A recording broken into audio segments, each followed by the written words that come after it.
Good evening, students. So today we will discuss chapter 16 and the topic for discussion is appeals. So chapter 16 has two parts basically. One part deals with the appeal provisions and the latter part of the chapter deals with the revisionary proceedings.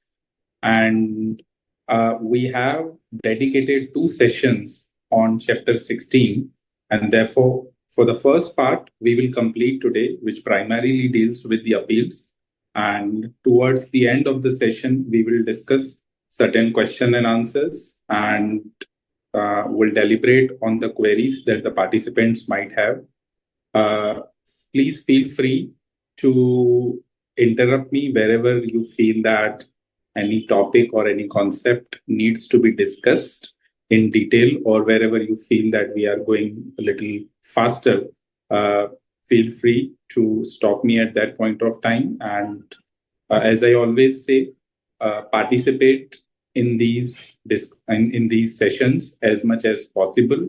Ask questions, ask practical queries, because income tax, as you know, is such a subject where everything that you read, you will face it live once you become a chartered accountant. So participate as much as possible. Wherever you have got even a practical question relating to this chapter per se, please raise those questions so that everybody would benefit out of your query. And of course, your query will also get resolved. So with this, let us start the appeal provision. Why we are reading this chapter and what is the content. Now, I think so far we have already understood, maybe from a different faculty, the provisions relating to filing of return of income. We have also understood the process of assessment that follows after filing of return. Let's just spend 2 minutes on the provisions, the key provisions that we might have gone through in the previous sessions, and then we'll be able to connect the appeal chapter. So section 139, as we all know, is the provision which mandates the filing of return of income.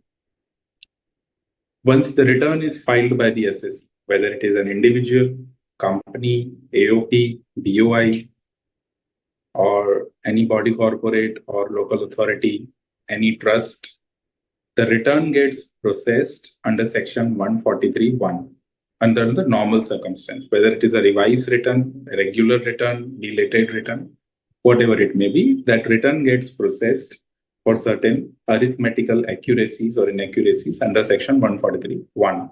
Now, that we call as a summary assessment.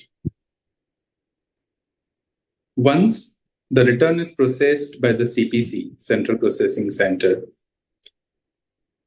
for some reasons, as you all know, there's something called as CAS, Computer Assisted Scrutiny Selection, which is deployed by the department to carry out or to select the matters for scrutiny assessment based on certain predefined criteria. Now, in a normal case, an assessee receives a notice under section 143(2). Assessment goes on, and then finally an order is passed under section 143(3). So first stage is intimation under 143(1), where you might or may not face any adjustment. The second stage is the detailed scrutiny assessment, which is kind of undertaken only in selected number of cases. Then there are different other provisions also under the law wherein the proceedings are carried out. For example, the transfer pricing proceedings under section 92 CA, when there is a reference to the transfer pricing officer and the assessee has undertaken any transaction in relation to that. There might be a penalty proceedings for underreporting or misreporting of income, penalty for submission of false information, or for whatever reason. There might be search assessment pursuant to any search and survey. There might be TDS proceeding. So there are a variety of provisions dealing with variety of situations. You might have not come across penalty provision and transfer pricing related provisions so far. But then keep in mind that there are different areas wherein the assessment is carried out by the jurisdictional or the concerned income tax authority. Now, the question comes that what I declare in my return of income not necessarily gets accepted by the tax officer. The officer concerned will, in some time, will accept. In some cases, he might not accept your claim of particular expenditure or any particular interpretation of law, and he will make an addition to the income that you have declared in your return of income. Say you have not filed the return of income, then there might be an assessment under section 148 that is popularly called as reopening of assessment or reassessment. And again, the officer will follow the same steps as he might follow for the regular scrutiny assessment, and he will make certain additions and adjustments. Now, once assessee goes through the process of assessment, there are additions. The question arises, what do I do with those additions? Now, the law provides for certain remedies. The first and obvious option available is you accept those additions and adjustments, make payment of tax, face the penalty provisions, again make payment of demands that the officer might raise, and that's the close of the matter. No further action required, nothing doing, matter is closed once and for all. Let's say if the assessee does not want to pay the demand because he feels that the demand is not correct, it is not in accordance with the law, and there is a possibility that he might get a relief if he reaches out to an officer or an authority which is higher in rank. So that's where the importance of chapter 16, that is the chapter relating to appeals, comes into play. Now, this right of appeal is vested under the Income Tax Act under certain statutory provisions, which we will read. The right of appeal is only against certain specific orders which are mentioned in relevant sections.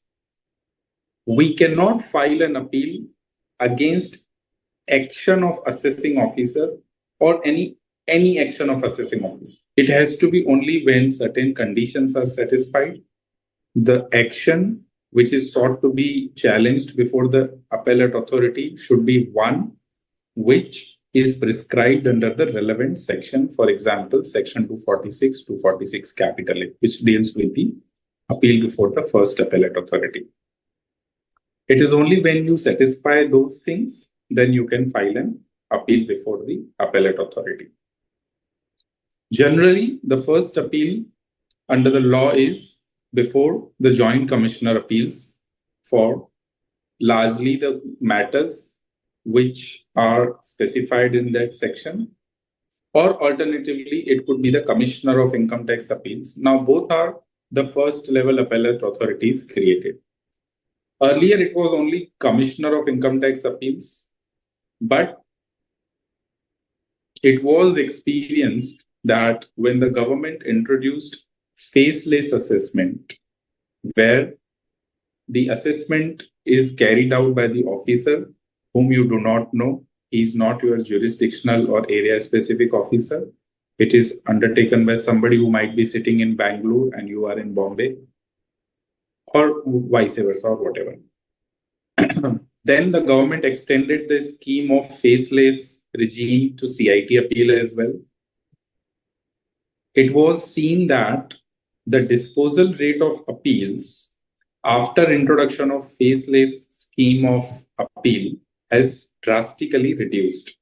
And therefore, the government created an additional appellate jurisdiction, which is parallel to CIT appeal. And that was Joint Commissioner appeals and the appeal before the judges. Let's say you are not satisfied with the outcome of appeal at the first appellate stage. the officer concerned both the situation, there is a second appellate authority which is called as Income Tax Appellate Tribunal, ITAT. Now, please note that Commissioner of Appeal is an income tax authority and it is responsible or comes under the CBDT. So CBDT is the ultimate reporting authority or the constituting body for the Commissioner of Income Tax Appeal. Creature of an income tax, I mean to say the reporting doesn't go to the CI, but is also a creature of Constitution of India. So the process of filing an appeal before of conduct, the form and appeal and process of filing an appeal and the process of adjudication of matter before joint CIT or CIT appeal is completely governed by the Income Tax Act and income tax rules. So far as ITAT is concerned, it has its own process as well, its own office manual, but at the same time, largely the provisions are contained under the Income Tax Act 1961. So this is the broad framework of appeal. Generally, we'll hear about session courts, magistrate court. All these courts are out of the picture when it comes to the income tax. It's only when the CIT appeal, ITAT, High Court and Supreme Court that these comes into picture. Of course, under the income tax law, there's a provision which says that in case there is a tax evasion or in case there is a delay in deposit of TDS or in certain severe instances of non-compliances or offenses, there might be a prosecution. In those cases, the complaint is filed before the magistrate court and the magistrate court takes it under its realm for adjudicating the matter. But other than that, all the appeal proceeding relating to the adjudication of the income tax demands, it's completely with the CIT appeal, ITAT, then High Court and Supreme Court. Then we have certain miscellaneous provisions we will discuss when we have an opportunity. Section 158 capital A, Section 158 AB. And thereafter, as we discussed, we have revision of on today. Probably we will discuss in detail the appeal process, complete sections with rules.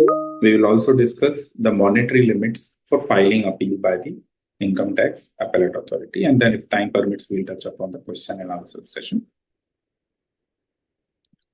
So before we begin, now how I want to carry this for today's session is I would want and request the maximum participation and maximum questions should come.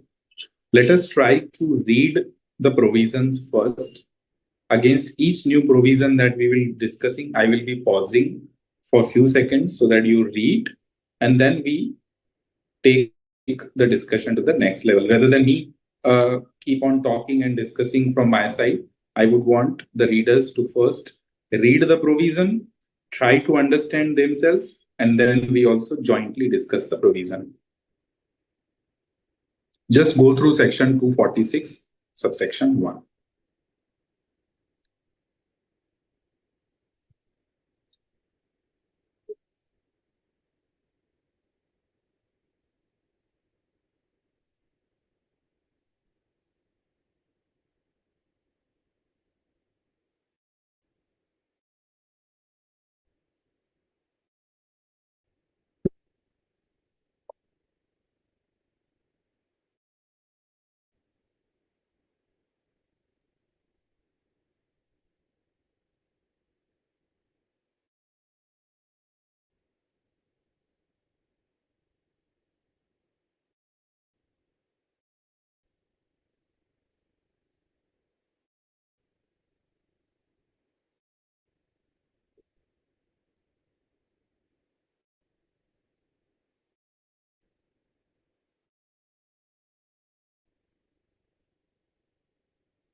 So if you have your book in with you, wherever you feel that you're not aware about a particular section per se, what is mentioned herein or what that section talks about, it's important that you move to that section, open in your book and understand. And still, if you feel, you can raise your query here so we can discuss it here live.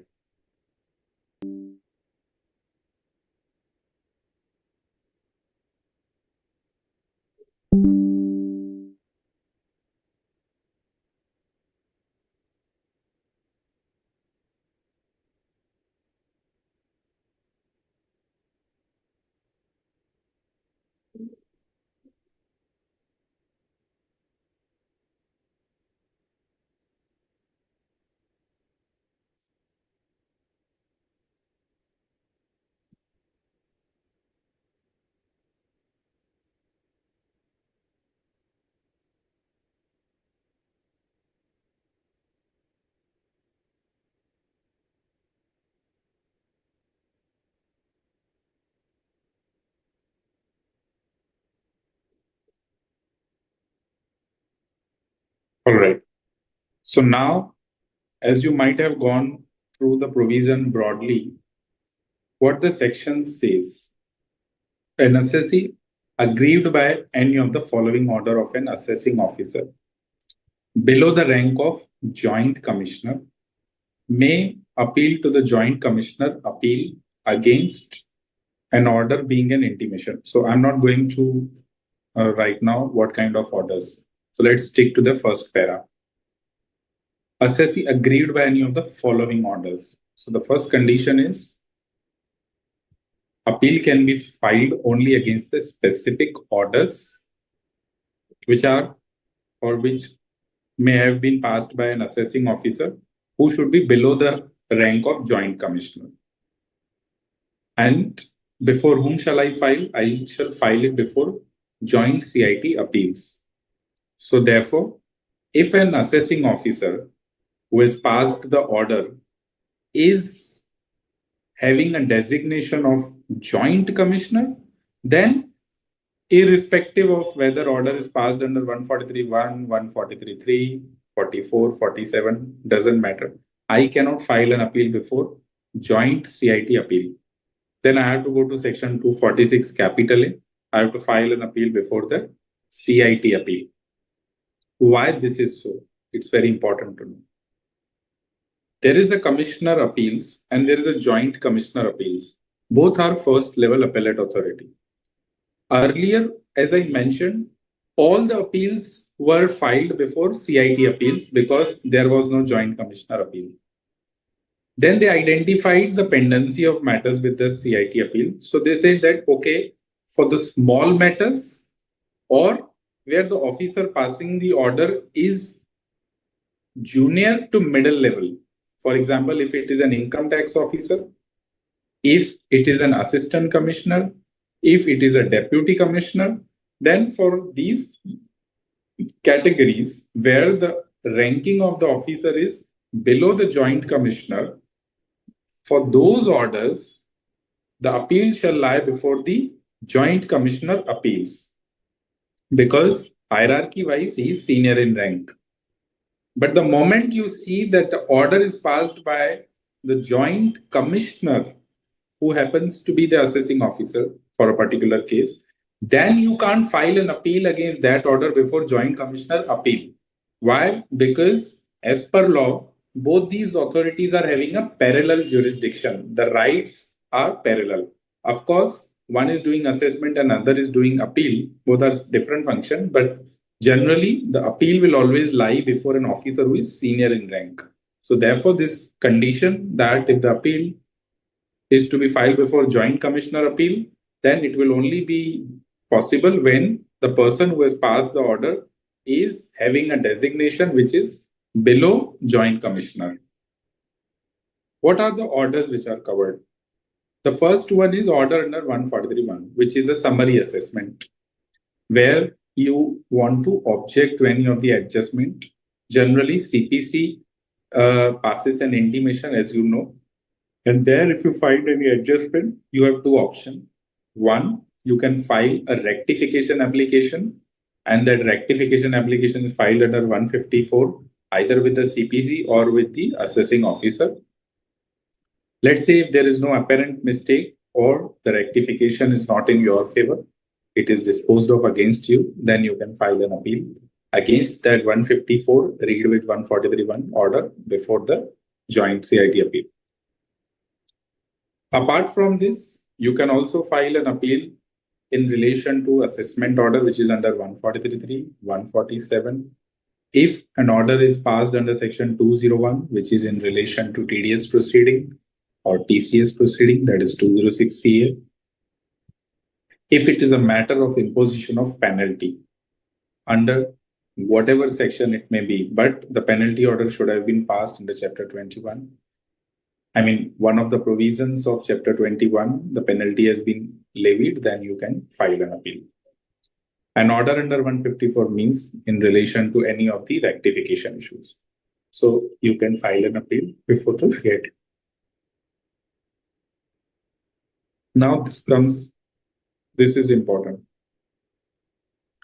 No appeal can be filed before the Joint Commissioner appeals if any of the order is passed by or with the prior approval of an income tax authority above the rank of Deputy Commissioner. So the same logic which we discussed.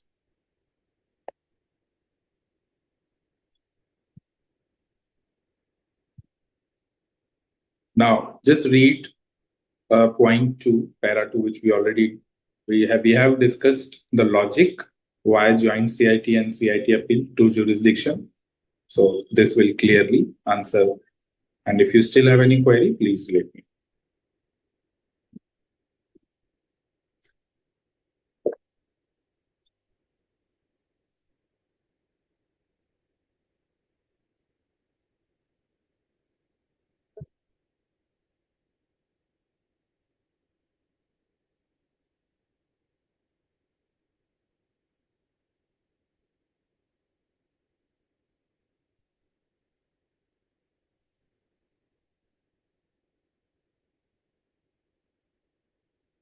So that was the provision for transfer of appeal in certain cases.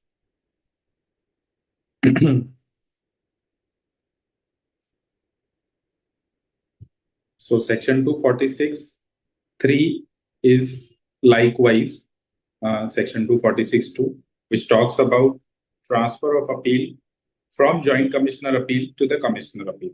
Earlier in the previous provision, we saw transfer from CIT appeal to Joint CIT, and in 246(3), it is from the Joint CIT to the CIT appeal.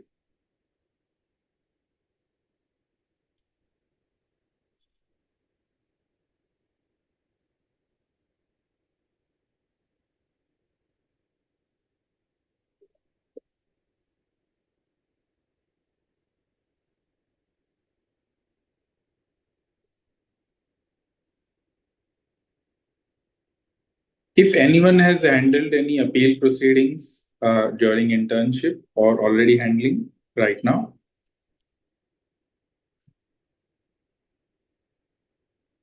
No one?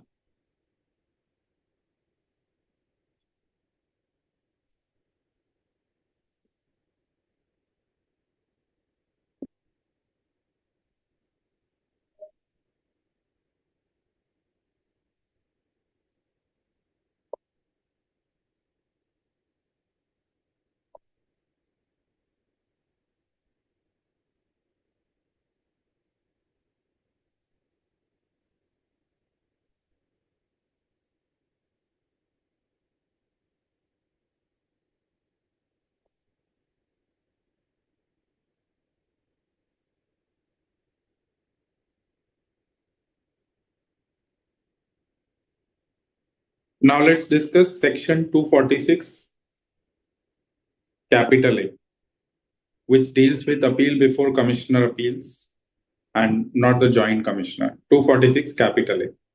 The wording of the provision is largely similar, just that one of the key differences we discussed is the order that has been subject matter of appeal should have been passed by the officer higher in rank.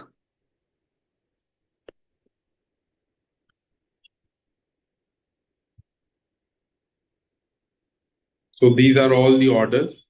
Now, if you see here, one of the key difference between appeal under section 246 and appeal under section 246 capital A would be this. Of course, there are others as well, but one of the key differences is an order of assessment under 143.3, except where the order is passed in pursuance of direction of DRP or an order of assessment or reassessment passed by AO with the prior approval of commissioner, where tax consequences have been determined in the order under chapter 10A relating to GAR or best judgment assessment.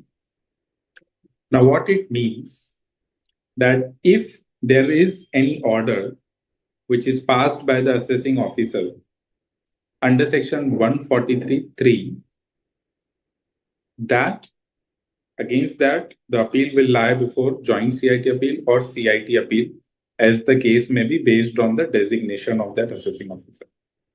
However, the exception is where an order is passed in pursuance of direction of DRP. Now we all know section 144 capital C, which deals with the adjudication of matter by the dispute resolution panel. Now, if a proceeding has been subject matter of adjudication before DRP, now DRP के जो member होते हैं वो भी एक commissioner का collegium है. So you'll have 3 commissioners as an adjudicating officers in the DRP. In commissioner appeal also, you have at the end of the day, the authority or the level of authority is same as of a commissioner. So therefore, they say that if it's a 143.3 matter, of course, you can file an appeal before CIT. But if it is in pursuance of direction of DRP, then you can't file an appeal before CIT appeal. Then you will see that under the against the same order, you have to go to the ITAT. Similarly, if you see in the second line, an order of assessment or reassessment passed by AO with a prior approval of principal commissioner or commissioner, where the tax consequences have been determined in the order under the provisions of chapter 10A. Now this relates to the GAR provision, General Anti-Avoidance Rule. What does GAR says? Any idea? Or is that chapter pending or already done? Chapter 10A. Provisions relating to General Anti-Avoidance Rule. What does it mean? Okay. So the GAR chapter is pending.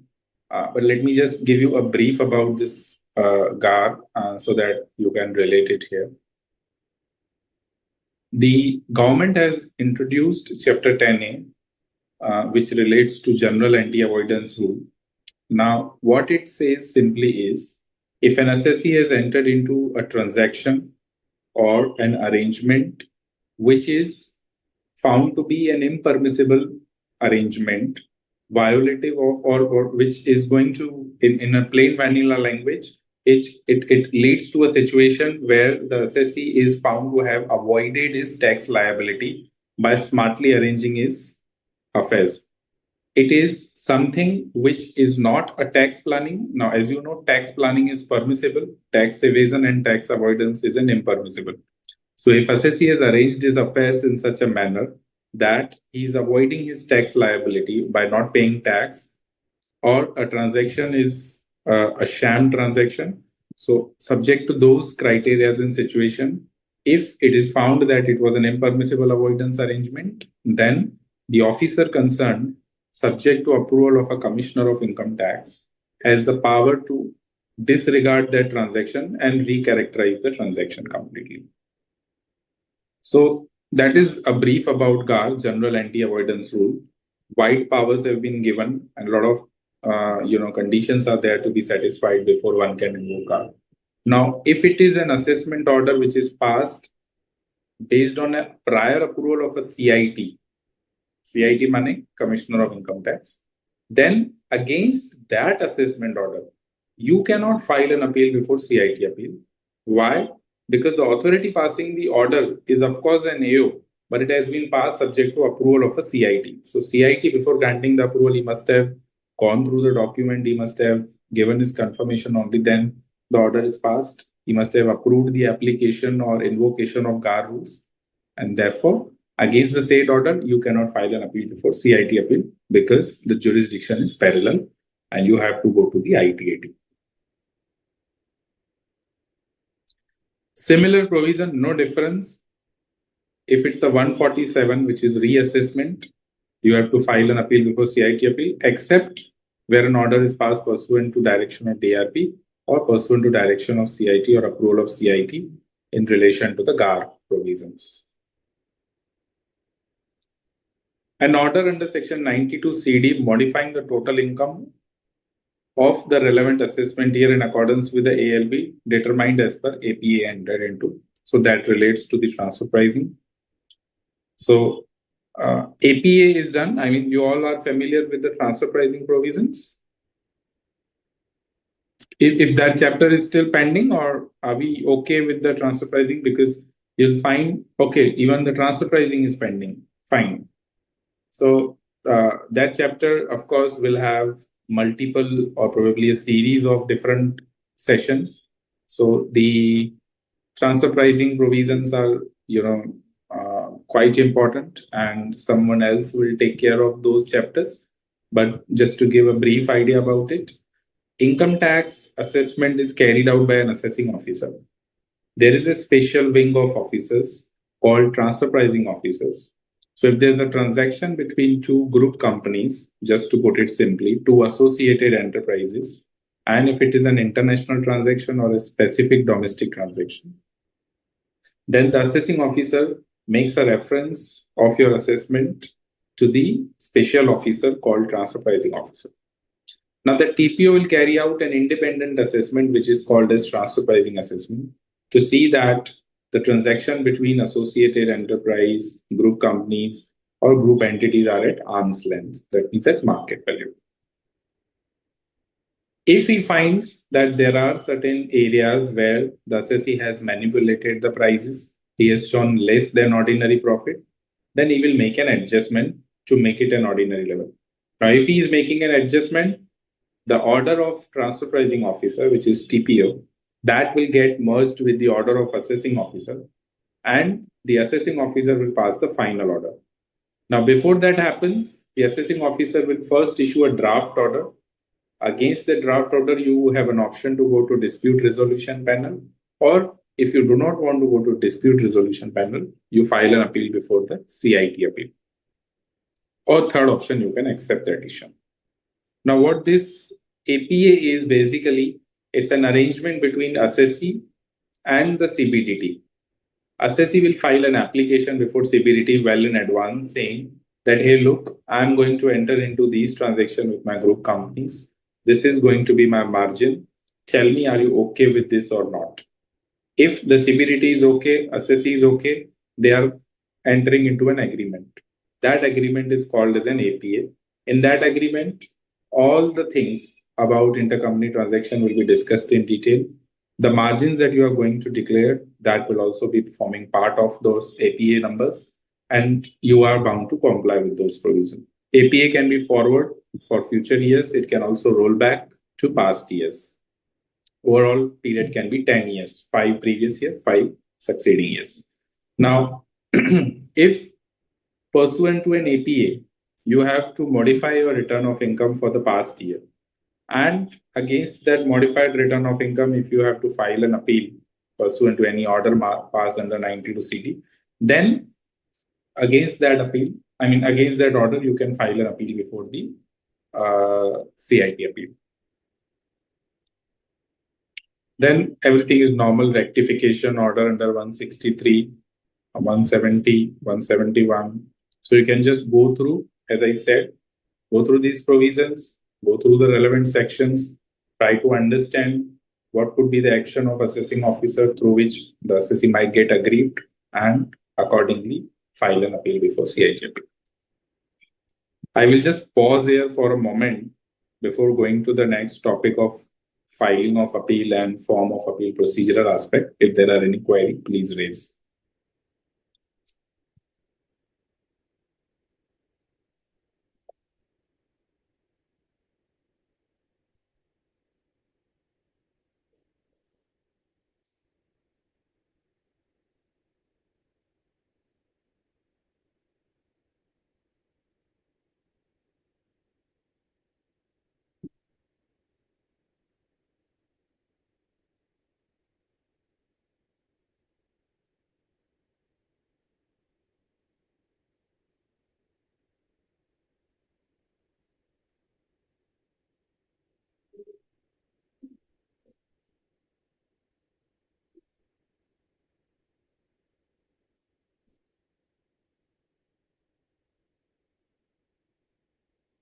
All right. So if no question, that means everything is understood. Let's go ahead with 249. We'll give the 1 minute of time to go through the provision and ask questions, and then we discuss. It's a simple provision, so as such, a very brief discussion is needed. Section 249(1). Oh, so there's one question. When an APA is entered, then why would there be any? If an APA is entered, then why would there be any modification of income thereafter? Okay, that's a good question. So as I said, in APA, you agree about the pricing or margin on a transaction for future transaction. There is also a provision where you can apply an APA agreement for the rollback period, like for the past years, and that we call this as a rollback. If you file for an application for the past years, that means past 5 years. अभी 5 साल की assessment तो हो चुकी होगी, return भी file हो गया, transaction conclude हो गए, all done and dusted. Then the question comes that अगर मैंने APA file किया आज और आज वो sign हुआ है, and in the APA if the authority says कि आपने जो कमाया है उसका मार्जिन है 5%, एपीए में हम अग्री कर रहे हैं 6%, तो आपको 5 रुपए नहीं 6 रुपए कमाने थे. सो ये 6 रुपए आप इंश्योर करोगे कि आप फ्यूचर में चार्ज करो प्राइस अपने ग्रुप कंपनी को, instead of 5 rupees charge 6 rupees let's say. But जो हो गया उसको भी वो लोग बोलेंगे मॉडिफाई करो, एंड बिकॉज आपने तो 5 रुपए के हिसाब से रिटर्न फाइल किया है, now you will increase your income from 5 to 6, and for the past year as well, जितने भी हैं, 1 साल है, 2 साल है, 3, 4, 5 up to 5, for past year you will file an application once again and you will call it as a rollback period, and उस सब returns को हम बोलेंगे मॉडिफाइड रिटर्न ऑफ इनकम. उस मॉडिफाइड रिटर्न ऑफ इनकम को assessing officer फिर से assess करने का राइट रखता है, and based on that assessment, if there is any addition or adjustment, against that you can file an appeal before the the Commissioner of Income Tax Appeal. I hope the query is clear now.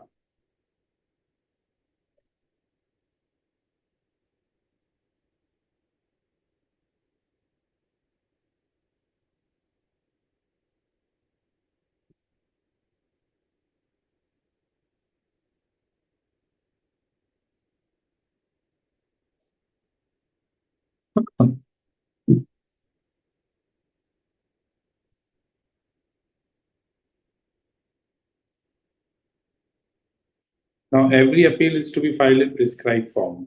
Now, what is that form? Form is form number 35. It has to be verified, that means it has to be signed. What are the fees? Now, the fees is to be computed. Now, this is appeal filing fees. You have to fill in a challan, pay the fees along with filing of appeal. Now, that is purely based on the amount of addition. Whether total income as computed by the assessing officer is 1 lakh or less, 250. If it is 1 lakh and not more than 2 lakh, 500. If it's more than 2 lakh, 1000. In case other than 1, 2, 3, the fees is 250. Now, what could be those cases? Now, those cases can be in relation to, can anyone answer? Which kind of cases could be covered in para 4? So from today, I've changed the style of teaching. I'll first ask the question, we'll wait for an answer, and then we'll see if I need to answer it or I need to give you a homework to search for the answer.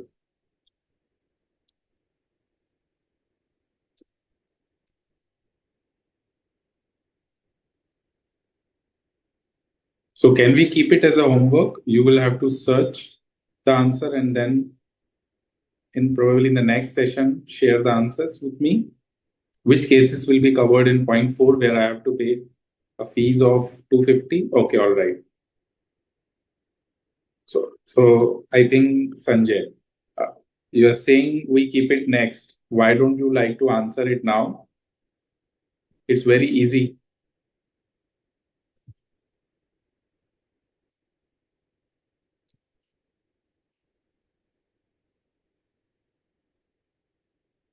All right.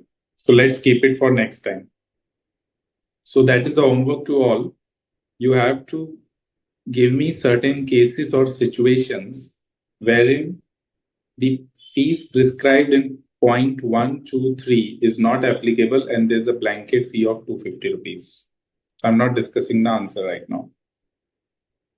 Time limit.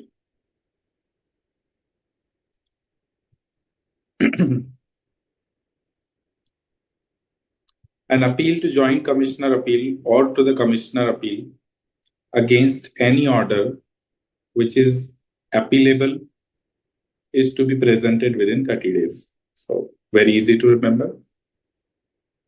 The same will apply for joint, same will apply for Commissioner appeal.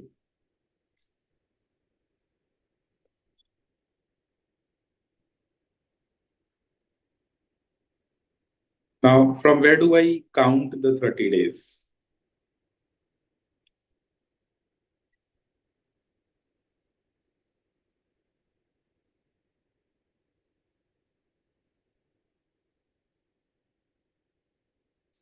If it's a matter of assessment or penalty, there is a quantum involved. So the officer will serve you a notice of demand.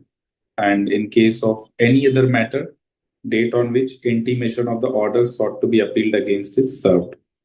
So in your homework, you also have to write what could be a situation where there is no demand, but still you are filing an appeal. Or you can answer it now. So point 1 says, if there is an assessment or if there is an appeal, you have to file an appeal within 30 days from the date of service of notice of demand. Service of notice of demand means officer will issue a notice and will serve you a notice of demand. So that's understood. Okay, there is a tax demand, I have to pay, it will be reflected in the notice.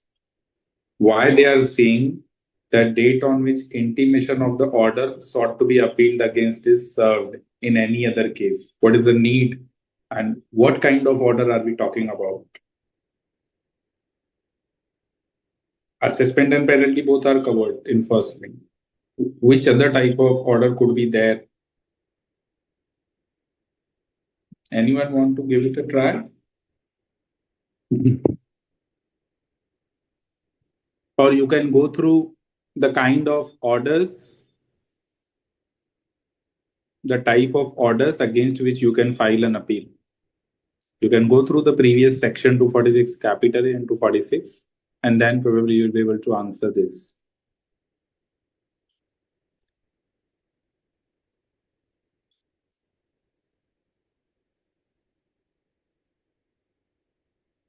See, the benefit of those who are attending live today, you will see tomorrow, because all those questions, one of you will be answering and will be solving the queries.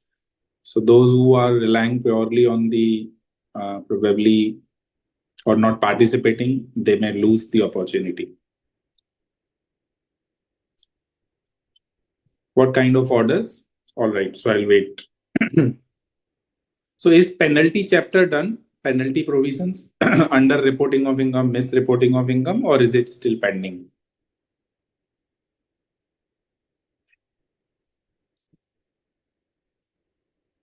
Okay, I believe it should be pending.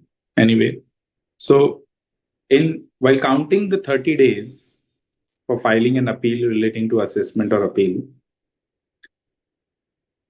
you have to exclude the date on which an application was filed under section 270 AA till the date on which the order rejecting the application is served. Now, what does this mean? Let's go to the basics. Those who have handled the assessment, they should voluntarily come forward and answer this. But let me, for the benefit of all, try to explain, because this is very, very important practically as well as exam point of view. Say I am an assessee, मेरा assessment में case open हुआ, officer ने demand निकाली 50 लाख रुपए की, and he's saying you are supposed to pay this 50 lakh within 30 days. I don't want to pay, and मुझे लगता है कि जो ऑर्डर पास हुआ है that is contrary to the law and I should file an appeal. मैंने CIT appeal में appeal file की, उसके लिए मुझे 30 डेज का टाइम लिमिट दिया गया है under this section. Now you might be aware that जब असेसमेंट ऑर्डर पास होता है उसके साथ ही साथ एक और नया नोटिस आता है, एक नई ट्रबल आती है जिसको हम बोलते हैं penalty proceedings. Section 270 capital A which deals with under reporting of income और misreporting of income. If the officer is issuing the notice for under-reporting or misreporting of income, you have to tell him कि भाई, my matter is in appeal and therefore please keep the penalty proceedings on hold. So he may stay the penalty proceedings. Alternatively, let's say if you don't want to file an appeal and you are accepting the addition, let's say you are thinking, okay, मुझे appeal file नहीं करनी, addition जितना भी है demand है पे करके खत्म कर दो, झंझट ही नहीं चाहिए लिटिगेशन का. तो ऑफिसर क्या बोलेगा, अच्छा आप एडिशन एक्सेप्ट कर रहे हो तो पेनल्टी बनता है, मतलब आपने गलत किया है कुछ, तो मैं तो पेनल्टी लगा दूंगा 270 कैपिटल ए की. तो लॉ में ऐसा एक प्रोविजन है 270 AA जो कि ऐसा बोलता है कि अगर आपने एडिशन एक्सेप्ट किया या एडिशन एक्सेप्ट करने वाले हो आप, तो आप अपील फाइल मत करो, आप डिमांड भर दो और पेनल्टी प्रोटेक्शन के लिए इम्यूनिटी जिसको बोलते हैं, immunity from penalty, make an application with the concerned officer in prescribe form. आप एप्लीकेशन कर दो, उसको बोलो पेनल्टी से इम्यूनिटी दे दो मेरे को, मैं अपील नहीं कर रहा हूं, ये रही डिमांड. ऑफिसर आपके रिकॉर्ड्स देखेगा, वो देखेगा आपने डिमांड भर दी है 30 दिनों में, हाँ भर दी है. आपने अपील फाइल नहीं की है, हाँ भाई नहीं की है. आपने राइटिंग में डिक्लेरेशन दे दी, फॉर्म भर दिया, हाँ भर दिया. If all those condition are satisfied and he will check कि जो पेनल्टी प्रोसीडिंग है वो अंडर रिपोर्टिंग की है कि मिस रिपोर्टिंग की है, हाँ भाई अंडर रिपोर्टिंग की है, तो तब वो आपको राइटिंग में इम्यूनिटी दे देगा. बट उस फेज में टाइम जाता है. मैं आज 4 दिसंबर को एप्लीकेशन कर रहा हूं, इट माइट टेक 1 वीक और 2 वीक्स और मोर देन दैट. जब से मैंने एप्लीकेशन की जब तक मेरा ऑर्डर आया उसमें 1 महीना भी निकल सकता है. तो उस पीरियड के दौरान अगर मैंने अपील फाइल नहीं की, जो कि प्री कंडीशन है पेनल्टी से इम्यूनिटी लेने के लिए, अपील फाइल नहीं की और बाद में पता चला कि मेरा पेनल्टी का ऑर्डर भी, पेनल्टी का एप्लीकेशन रिजेक्ट हो गया है, they are not giving me immunity, मुझे प्रोटेक्शन नहीं मिल रहा है, तो मैं यहां से भी जाऊंगा वहां से भी जाऊंगा, एक तो अपील 30 दिनों में करनी थी, वो टाइम निकल गया, इम्यूनिटी भी नहीं मिला। तो इसीलिए दे हैव कॉन्शियसली सेड कि आपने इम्यूनिटी की एप्लीकेशन फाइल की 270AA, जब तक ये एप्लीकेशन पेंडिंग है, 1 महीना, 2 महीना, 3 महीना, नो वरीज, वो पीरियड को हम एक्सक्लूड कर देंगे ये 30 डेज काउंट करने में। सो अगर असेसिंग ऑफिसर ने ऑर्डर पास किया 1 दिसंबर को, मैंने इम्यूनिटी की एप्लीकेशन की 4 दिसंबर को, वो 15 दिन तक एप्लीकेशन 20 तारीख तक उसके पास थी, या लेट्स से नेक्स्ट 3 जनवरी तक उसके पास थी। 3 जनवरी को रिजेक्शन का ऑर्डर आ गया, तो मेरा ऑर्डर तो 1 दिसंबर को आया था, असेसमेंट ऑर्डर, मुझे टाइम था 31 दिसंबर तक अपील फाइल करने का। पेनल्टी नहीं, पेनल्टी इम्पोज होने वाली है या प्रोटेक्शन नहीं मिला वो पता ही चला मेरे को 3rd या 4th जनवरी को। तो गवर्नमेंट से कि ये 30 डेज का जो पीरियड है उसमें हम इम्यूनिटी की एप्लीकेशन फाइल करने की डेट यानी 4 दिसंबर से इम्यूनिटी डिस्पोज हुई 3rd जनवरी को, ये पीरियड को एक्सक्लूड कर देंगे, फिर हम 30 डेज काउंट करेंगे। So you will get 3 days of December and January के थर्ड जन के बाद के जितने भी दिन cumulatively, then you have to see, so you will have some time to file an appeal.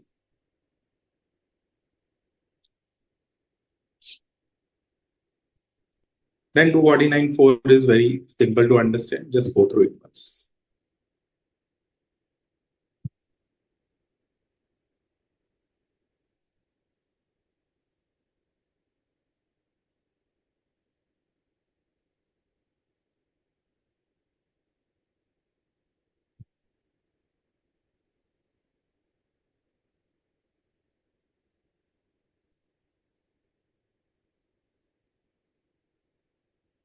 Any query so far?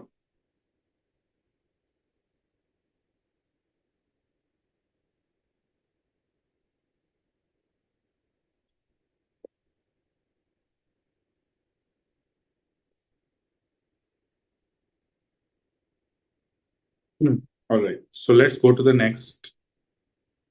Now we will discuss the procedure in appeal. मान लीजिए order pass हो गया, ऑर्डर के बाद आपने appeal भी file कर दी। Now the question comes, what is the process? How the officer is going to adjudicate? The process at the first level, आप CIT अपील में फाइल करें या joint CIT appeal, at the first level the process is same, the fees is same irrespective of forum, joint GIT or CIT appeal, and manner of disposal is also same. Everything is same except what is difference is certain orders are not appealable before CIT appeal, certain orders are not appealable before joint CIT. That's the difference. Rest everything is common. So when you file an appeal after some time, the joint commissioner or commissioner appeal, they'll issue you a notice. They'll provide you a day and place of hearing and will give you a notice to the assessee as well as to the assessing officer against whose the order is made. एक interesting चीज, क्या assessing officer appeal file कर सकता है commissioner appeal या joint commissioner appeal को? Whether an assessing officer can file an appeal before joint commissioner appeal or commissioner appeal? If yes, why? If no, why?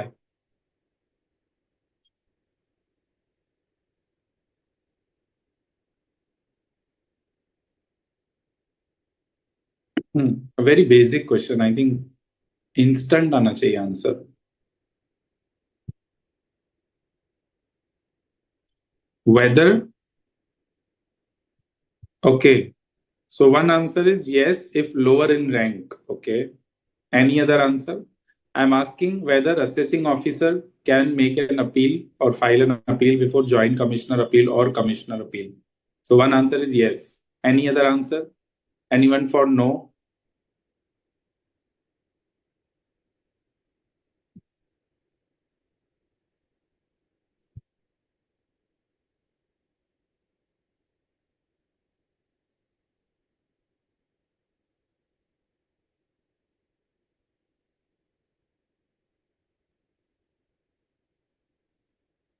So the answer to this is absolute no. Department can never file an appeal before the joint CIT appeal or CIT appeal.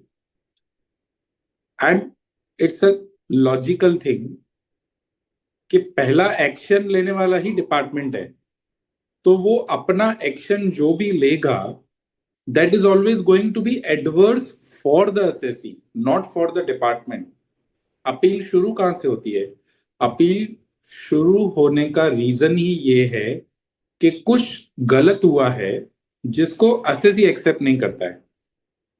Assessing officer खुद कभी भी appeal क्यों file करेगा? क्योंकि उसको तो jurisdiction है, he will pass an order. If he doesn't want to give you an allowance for depreciation, he will disallow it. He can't file an appeal. There's no question of filing an appeal. This is number one. Question ही नहीं आएगा। Whether he can or cannot का सवाल तब आता है जब possibility हो। Possibly क्यों होगा? For every assessee, there is an assessing officer, right? Assessing officer will go through your return of income. If he doesn't like anything, something is fishy, something is contrary to law, he will make an addition. He won't go to an appeal at all. There's no need, right? The officer can file an appeal only when the CIT appeal or joint CIT appeal pass an order and that is not acceptable to the income tax department. उसने addition किया, CIT appeal ने relief दे दिया। अच्छा भाई, उसने relief दे दिया तो आप तो फ्री हो गए, असेसीज फ्री। अभी उस डिलीशन को या उस रिलीफ को अगर डिपार्टमेंट नहीं मानना चाहता तो वो आगे जाएगा, ट्रिब्यूनल में जाके लड़ेगा, राइट? सो इसीलिए यहाँ पे लिखा हुआ है जॉइंट सीआईटी और CIT will fix a day and place of hearing and he will give a notice of the same to assessee and assessing officer. फिर both the appellant and assessing officer have the right to be heard, ठीक है। They have the power to adjourn the hearing. What is the meaning of adjournment? What is adjourn?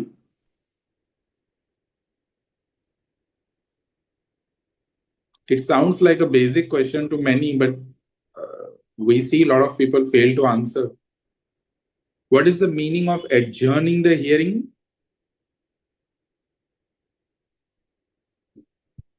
Right.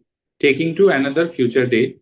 That is, he'll give us a time, or either we might ask, or assessing officer might ask, or it may be suo motu. He may reschedule. So that is postponing the hearing to a next date. Now, the commissioner concerned, before passing an order, he may make a further inquiry. He may also direct the officer concerned to make the inquiry and results, report the results to him.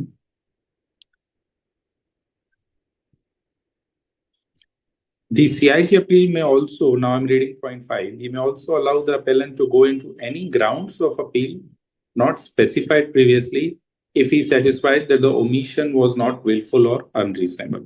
अभी इसका मतलब क्या होता है? If there is an addition, for example, assessing officer is making an addition. Against that addition, you have to file an appeal.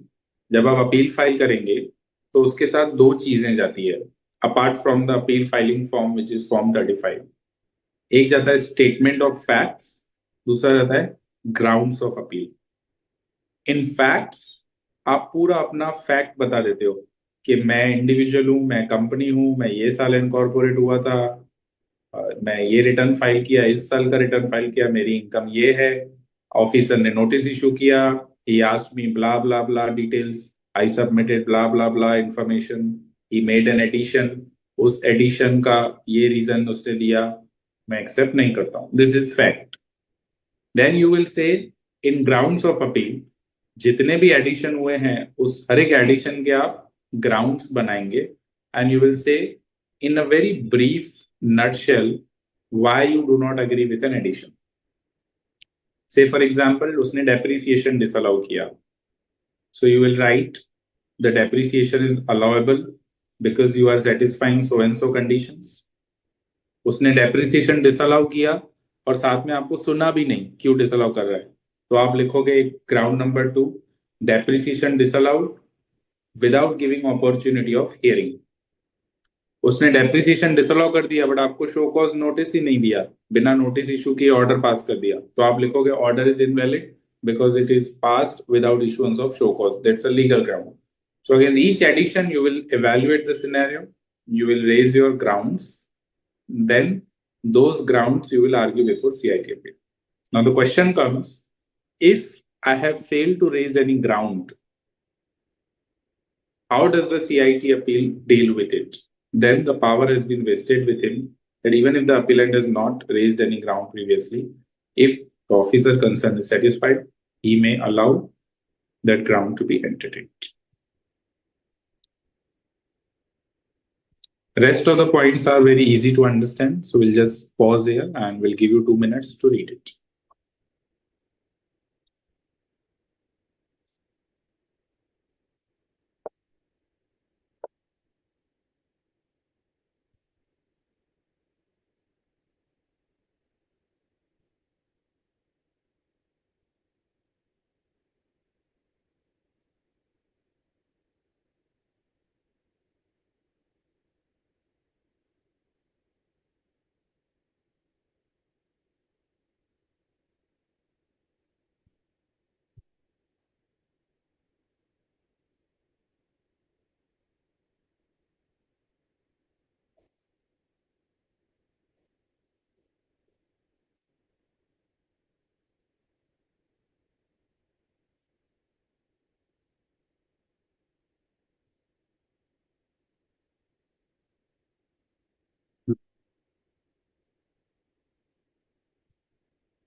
Now, this is important.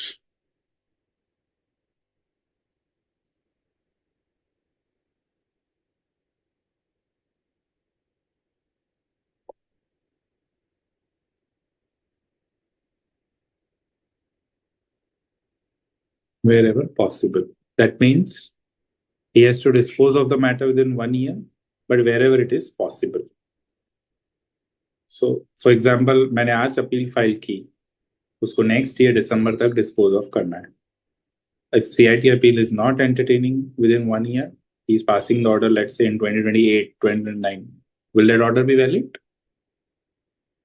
Answer is yes, because the law says wherever it is possible. So the timeline given is directory, it is not mandatory.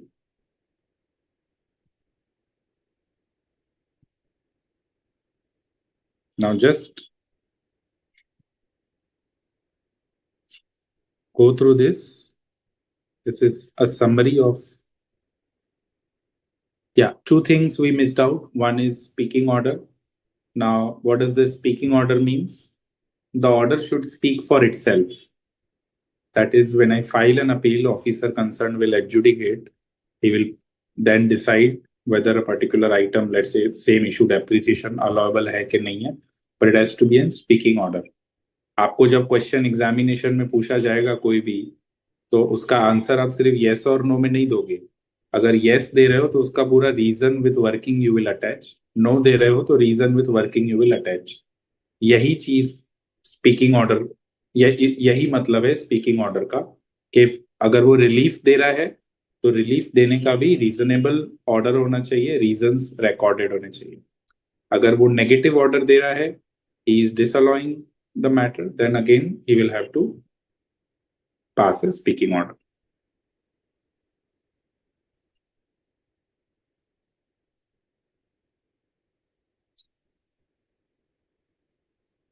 Faceless appeal. Now, this is also important. These days, certain exceptions are there. For example, transfer pricing and international tax matter, search matters, where verification of documents is of immense importance. Assessee has to be present there. Largely, in all the normal situation, the appeals have moved from physical face-to-face communication to faceless. So, मुझे पता नहीं चलेगा मेरा appeal कौन से CIT appeal के पास है, वो कहाँ बैठा है, and what is his jurisdiction, and all of it I will not be aware. It would be entertained purely on the basis of faceless mechanism. And yes, additional grounds. अगर मैंने appeal file की तो appeal के साथ मेरा form 35 जाएगा, चालान की copy for the fees I paid, plus statement of facts and fourth grounds of appeal, and fifth would be the demand notice. अगर मैंने ग्राउंड आज फाइल कर दिए एंड बाद में पता चला कि कोई नया जजमेंट आया है, उसके बेस पे नया कोई आर्ग्यूमेंट डेवलप हुआ है, तो ये ग्राउंड रेज करना रह गया, then you can again file additional grounds of appeal before the CIT appeal. And it is discretionary upon the CIT or the joint CIT to entertain that ground.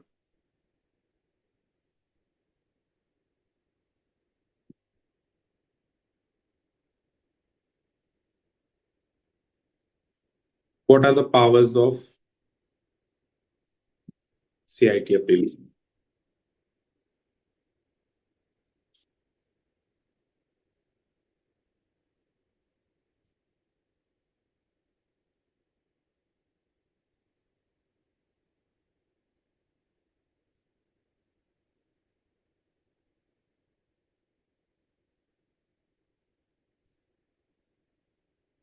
Annulment means cancellation.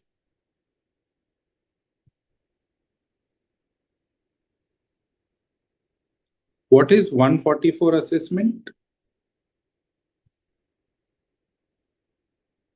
Anyone? Where an appeal is against an order of assessment made? Exactly. Best judgment assessment. So if it is a best judgment assessment, the commissioner may set aside the assessment and refer the case back to AO for fresh assessment. So अगर मैंने 143(2) का notice receive किया, फिर मैंने cooperate नहीं किया, जवाब नहीं दिया ऑफिसर को, उसने एक्स पार्टे ऑर्डर कर दिया, 144 order is passed. Now under the normal case, I think CIT appeal can confirm the addition, reduce the addition, enhance or cancel the assessment. But only in relation to 144. ऊपर जो है वो powers तो हैं ही, confirm, reduce, enhance और annulment. But in 144 situation he may set aside. Set aside का मतलब assessment order को set aside करके direction देगा कि the assessing officer should again de novo fresh assessment issued initiate. Likewise, penalty may he can confirm or cancel the order, or he may vary it in a way to enhance or reduce the penalty. So full flexibility.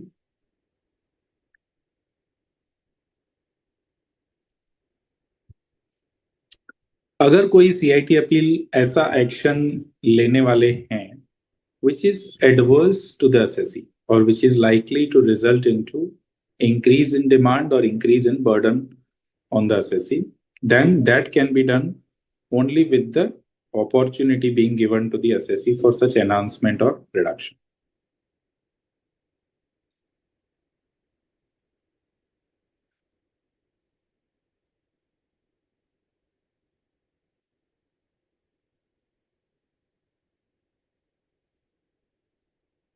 Now, what we will do is we will take a break, and during this break, you have two options. Either you also take a break, or alternatively, you can go through what we have discussed and try to answer the questions that were pending to be answered. I'll be glad to discuss. And then we resume our discussion to section 252 to 255, which is relating to ITAT and certain other miscellaneous provisions like the High Court and Supreme Court. So, sir एक break अभी शुरू करें. Technical team. Ashok ji. हाँ अशोक जी.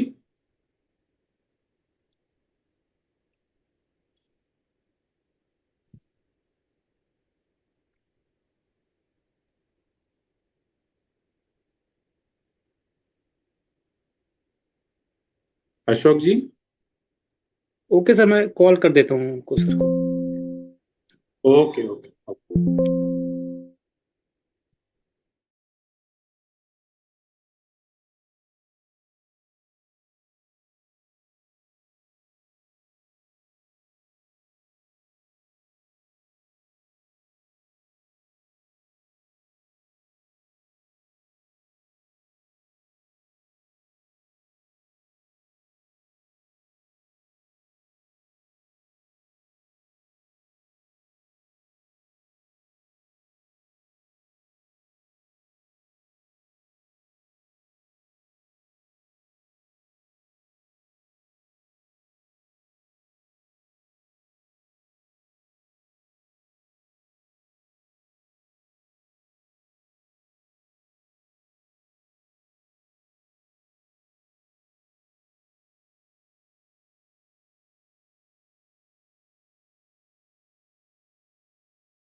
All right. So it's good to see the answers and the correct ones. So what was the question? Let's go back to section 249.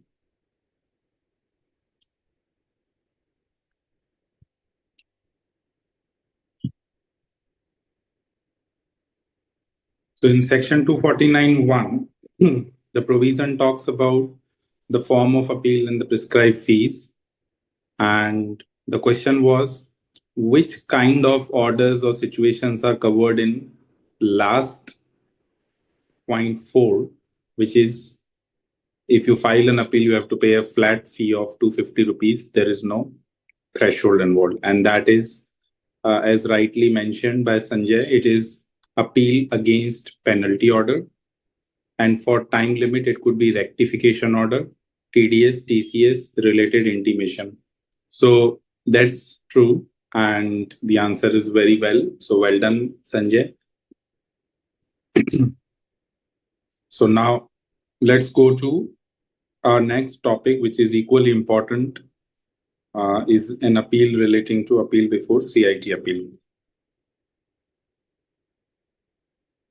Sorry, appeal relating to appeal before ITAT, Appellate Tribunal. Constitution, Section 252.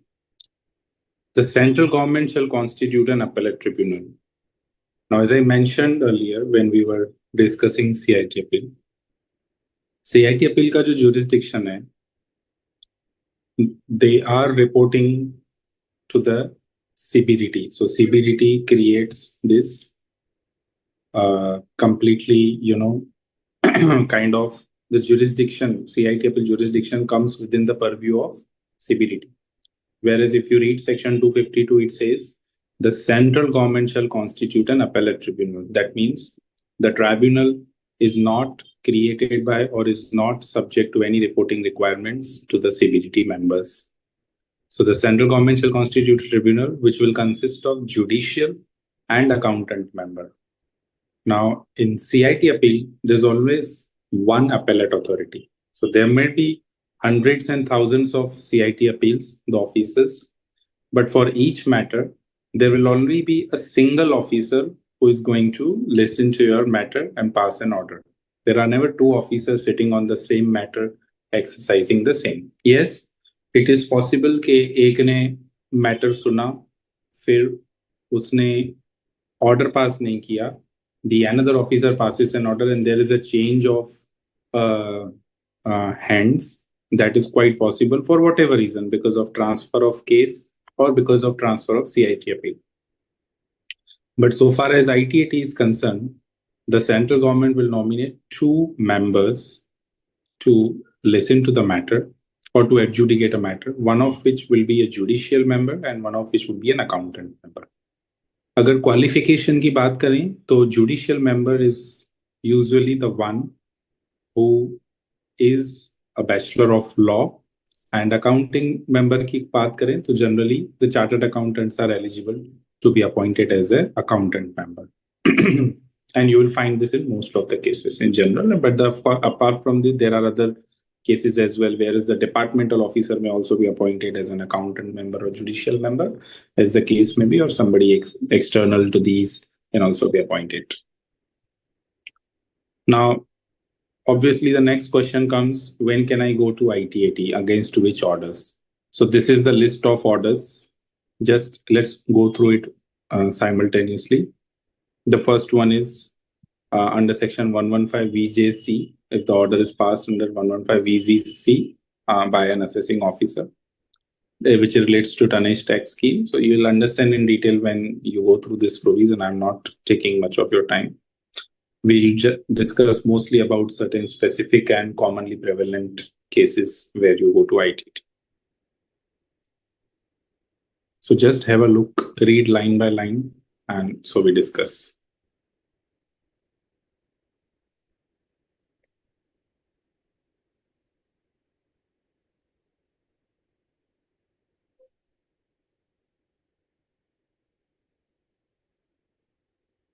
Hope you are able to relate this now.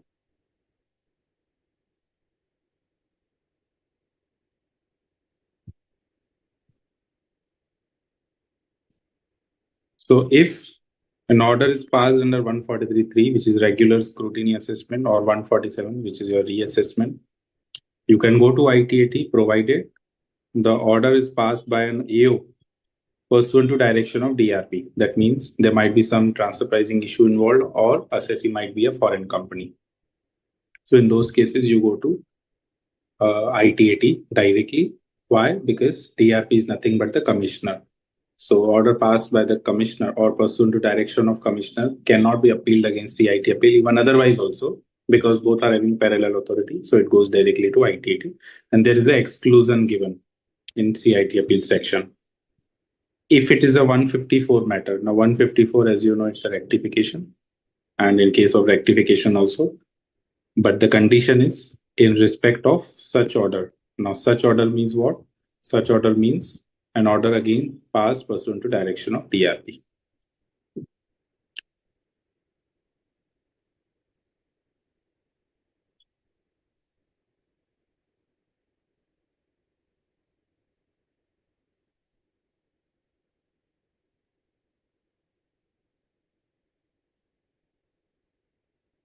Now you see here it is included, and there in, I'll just go back to the earlier section. Here the wordings are,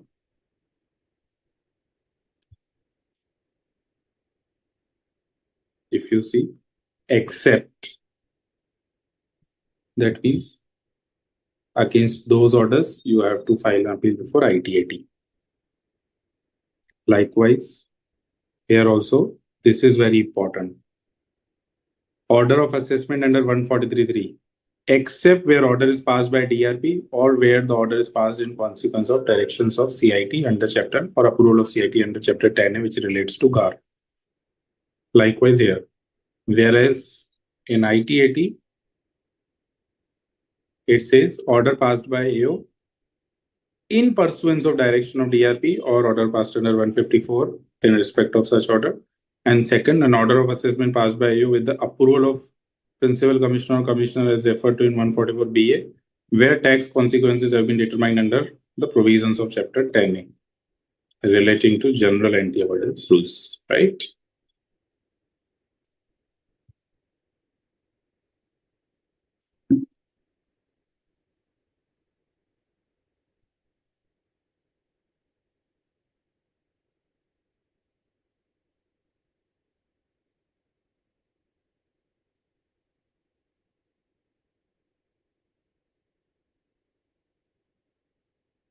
Then comes the next category, and this is where, as I mentioned, if you're aggrieved by the order of a first appellate authority, which is joint commissioner या फिर commissioner appeal, उसने part relief दिया और the first level authority ने relief बिल्कुल भी नहीं दिया and you are aggrieved, then you can go before the ITAT against that order. तो जो order pass करते हैं first level authority, that is passed under section 250. Section is very important here. Other than this, if there is an order levying penalty for under reporting or misreporting, अभी बच्चे कई बार गलती कर देते हैं. You see here section 270 capital A, and you will see, oh, penalty order है directly ITAT, but no, wait. Penalty order is to be passed by the joint commissioner appeal or commissioner appeal. अभी question ही आता है कि why would joint CIT pass an order? उसके लिए आप section पढ़े, section 270 capital ए, जो कि बोलता है कि assessing officer has a power to impose penalty for under reporting और misreporting of income. Same power first level appellate authority का भी है.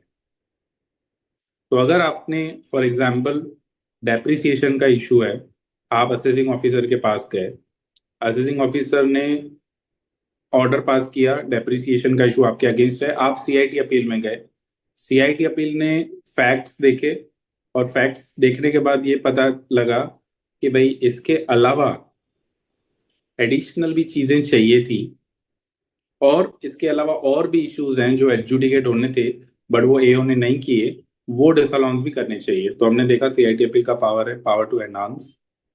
He will make an enhancement to the income. That means कुछ और editions करेगा. Plus CIT appeal को ये power भी दिया गया है कि वो पेनल्टी इंपोज करे even if AO has not imposed any penalty. So therefore, अगर सीआईटी अपील पेनल्टी इंपोज करते हैं तो आप आईटीएटी में जाओगे। अगर एओ पेनल्टी इंपोज करता है, सेम सेक्शन 270 कैपिटल है, तो आप सीआईटी अपील के पास जाओगे।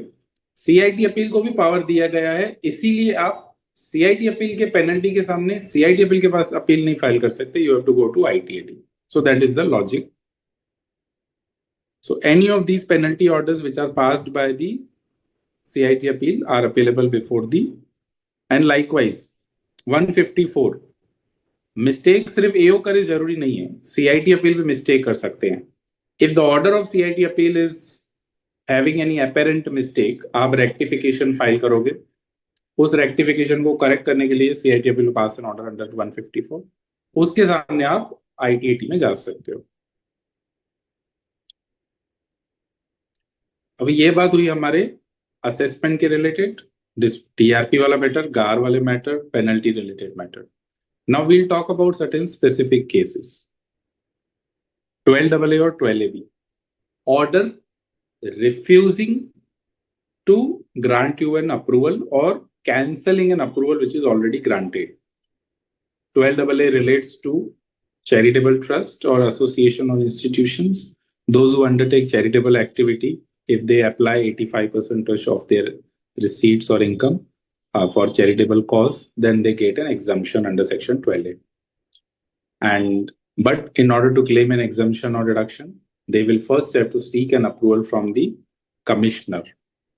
Now, अप्रूवल के लिए चैरिटेबल ट्रस्ट को अपने एओ को एप्लीकेशन नहीं करनी होती. Charitable trust has to make an applicable to the Commissioner of Income Tax into bracket exemption. This is the designation, CIT exemption. Once you make an application, the CIT will go through it. He will grant you an approval. Approval can be for specific period. Earlier it was indefinite.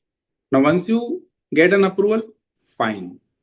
But if the commissioner is rejecting an approval, rejection के सामने कहाँ जाना है? You can't go to CIT appeal. You have to go to ITAT. And same logic. The approval granting authority is commissioner. It is not a person who is junior in rank. So therefore, it has to go to ITT. Likewise, ATG. Agar you are a charitable trust and you apply for an application of approval under section ATG, which means anybody can give you a donation, and on those donation, the payer or donor can get a certificate that he can claim a deduction while filing his return of income under ATG. Now, अगर वो approval trust को नहीं मिल रहा या reject किया गया है, then you can file an appeal before the ITAT. And likewise, section 263, इसकी बात हम बाद में करेंगे because we will be discussing 263 and 264 in detail in the next session. उसी तरह section 1023C 4, 5, 6, 6A, approval by the principal commissioner or commissioner, which is basically relating to exemption, education institutions, hospitals, which are running for charitable cause and doing specified activity, they can claim the exemption 100%, in some cases 50%. तो उन cases में अगर उनको approval cancel होता है या reject होता है, तो then they can file an appeal before ITAT.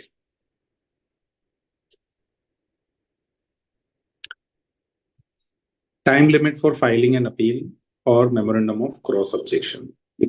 Now, tell me, what do we understand by the term cross objection after reading this para? Or if anybody has ever come across or filed or seen cross objection, please discuss your experience. See, tax is a practical subject. The more you participate, the more interesting it becomes.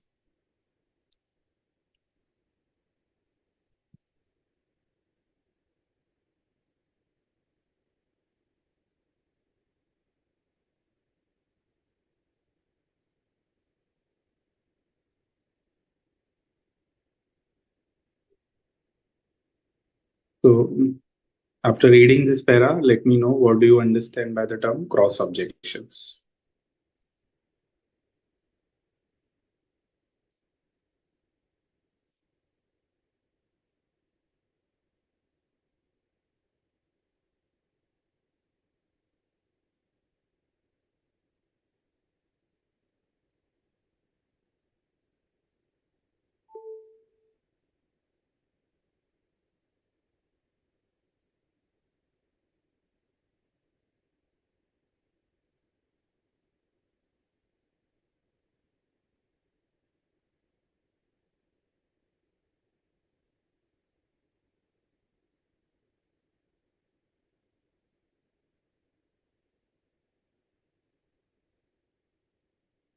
So somebody is asking, क्या SPOM? What is SPOM? Set C और D में final के registration के बाद subject change कर सकते हैं, अगर यस तो कितनी बार? See I think this doesn't relates to what we are discussing right now, and it's an admin related query. So my request would be you connect directly with the help desk of the ICAI or to the nearest branch, and there you get your query sorted. If there's anything relating to tax, technical topic, you can discuss here. So no questions about registration queries or exam forms or anything of that. Take it with the branch.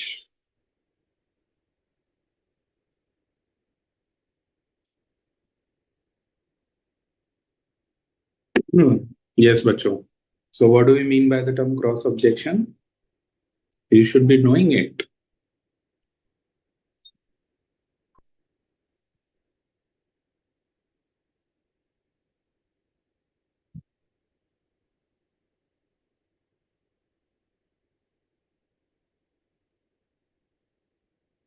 Okay. So let's read it line by line. Every appeal to the tribunal has to be filed within 2 months. So CIT appeal में आपको 1 महीने का time था, ITAT में आपके पास 2 महीने का time है. So if an order is passed by CIT appeal or by any authority concerned before against which you want to file an appeal before ITAT, you have got 2 months of time. But there has been a change recently on the timing. We'll discuss later. 2 months from the end of the month in which order sought to be passed against is communicated. So earlier it was 60 days, basically 60 days from the date of service of order. Like in CIT appeal, we had 30 days of timeline from the date of service of notice of demand. Whereas in case of ITAT, please note, it is not 60 days, it is 2 months. And again, the 2 months are to be counted from the end of the month in which order sought to be appealed against is communicated. तो अगर मुझे कोई order let's say 4 दिसंबर आज की तारीख में मिला है, तो उस ऑर्डर के सामने मुझे ITAT जाना है, तो I have to count it from 31 December. So मेरे पास इफेक्टिवली अगर देखे जाएं तो दिसंबर का पूरा महीना मिल गया मेरे को फ्रॉम 4 दिसंबर टू 31 दिसंबर. जनवरी पूरा मिल गया एंड फेब्रुवरी पूरा मिल गया. सो फेब में I will file an appeal. Till Feb I can file. Till Feb I can file an appeal. On receipt of notice that appeal against order has been preferred by AO or assessee. Now दोनों कर सकते हैं, we discussed.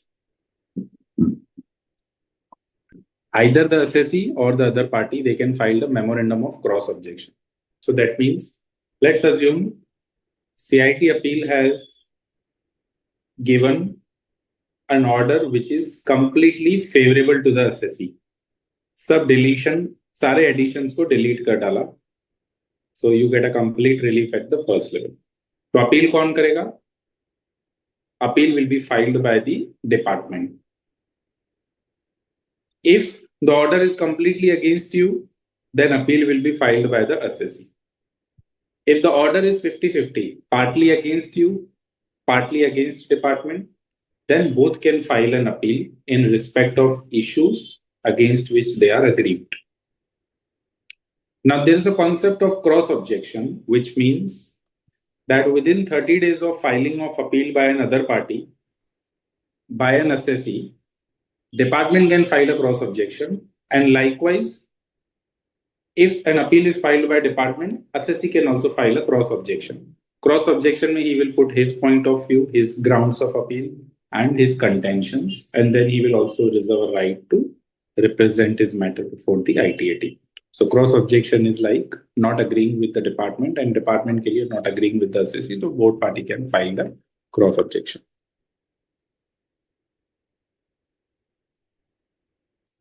What is the fees?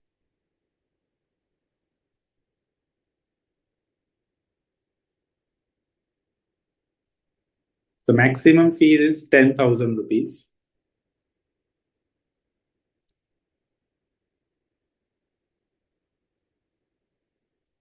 No. So somebody is asking whether cross objection is a cross appeal. No, no. So there is nothing called as cross appeal. As I said, कि अगर CIT appeal ने order pass किया है completely favourable to the assessee, तो assessee को कुछ नहीं करना है. Department will file an appeal. But because matter is pending before ITAT, तो असेसी क्या करेगा? वॉलंटरीली उस अपील के सामने क्रॉस ऑब्जेक्शन फाइल करेगा. It is not a appeal as such. It's a cross objection. You object to the filing of appeal by the department and also in relation to the issues which are raised by the department.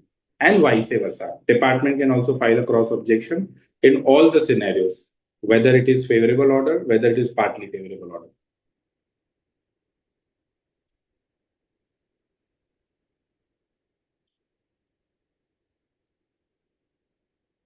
Cross objection की कोई fees नहीं लगती.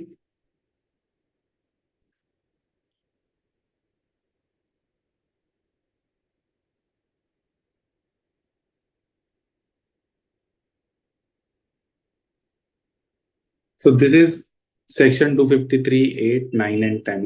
We are not going to discuss in detail. Uh, I mean, you must have already understood the concept of faceless assessment, and the provision is worded in the same fashion that in order to optimize the use of resources through economies of scale, functional specialization, introducing a team-based mechanism for appeal to IT.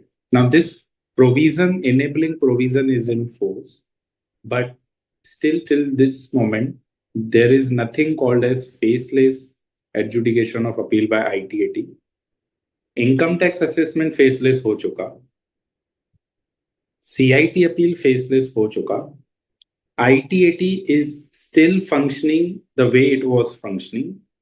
सिर्फ change इतना आया है कि now you can file an appeal online and it will be automatically allotted to your concerned ITAT, and the matter will be heard either virtually. आप जैसे हम यहाँ पे जूम पे बात कर रहे हैं वैसे आप अपीयर हो सकते हो, or alternatively you can go and physically and personally appear the way it was happening. That has been the major change which is there. उसके अलावा कुछ चेंज नहीं है. आप देख सकते हो कौन है member, judicial member, accountant member, and you can argue, put your points and all of it.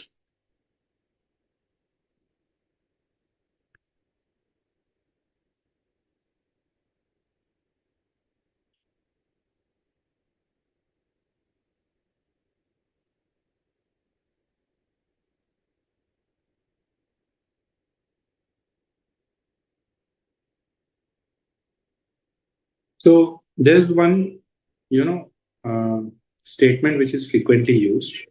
The order passed by ITAT, so far as the facts are concerned, it is treated as a final order. That is, ITAT is treated as the final fact-finding authority. Exam में पूछ सकते हैं, please elaborate on this statement that ITAT is the final fact-finding authority. इसका मतलब आप क्या समझते हैं? Anyone would want to make a try?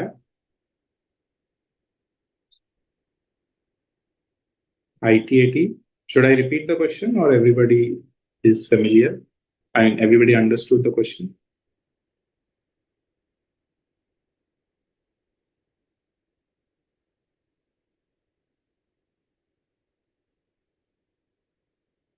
Yes. Good. So there is a question which is asked to you in exam. ITAT is the final fact-finding authority. Yes or no? And if yes, elaborate. If no, elaborate. Give reasons. What does it mean?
There's a specific section on this.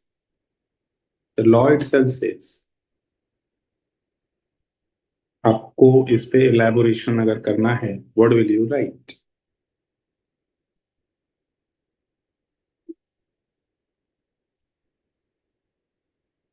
I think this session is for May 26 examination. Am I right? आप सब May 26 में appear होने वाले हो, correct?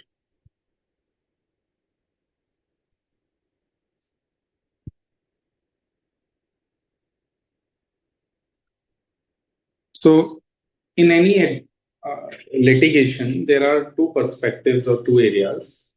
One is question of fact, and another is question of law. Question of fact is, for example,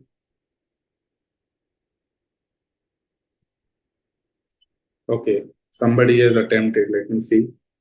That means fact finding of the case, such as in case of disallowance of depreciation.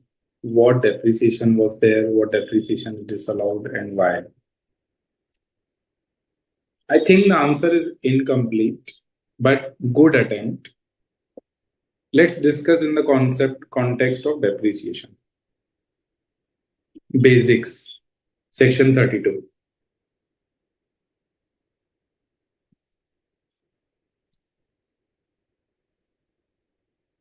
Depreciation on plant and machinery.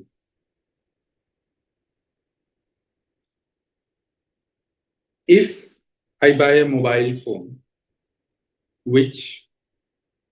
on which I claim a depreciation under the income tax law, let's say I treat it as a laptop. I say it has all the features which a laptop has or a computer has. So I claim a higher depreciation instead of 15%. Or vice versa, whatever it may be. The assessing officer will go through my claim and he can ask various questions. Now we all know the basic conditions of depreciation. Assessee should be owner of an asset and the asset should have been used for the purpose of business or profession. These are the two main conditions, right? Now, if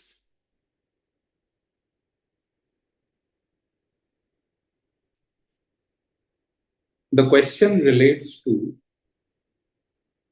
whether the business asset was actually used for the purpose of business or not, which means finding the fact कि हाँ ये business में हुआ था कि नहीं हुआ था. ऑफिसर बोल रहा है नहीं हुआ था, आप बोल रहे हो हुआ था, झगड़ा हो रहा है, सीआईटी में गए, सीआईटी ने अगेन पार्टली रिजॉल्व किया, आईटेट में गए, आईटेट ने बोले बस रुक जाओ, हमने डॉक्यूमेंट्स देख लिए, हमने इन्वेस्टिगेशन हमारे तरीके से किया, असेसी इज राइट, असेसी ने जो असेट है वो बिजनेस पर्पस के लिए यूज किया है and that is proved beyond doubt. इसके बाद डिपार्टमेंट हाई कोर्ट में जाता है. So what the section says, so far as the fact is concerned, ITAT is the final fact-finding authority. That means once the matter is adjudicated at ITAT level on facts. Now, so far as the facts are concerned, High Court cannot now hold otherwise, or any other court, even if Supreme Court, because ITAT, so far as fact is concerned, it's the final authority on adjudication.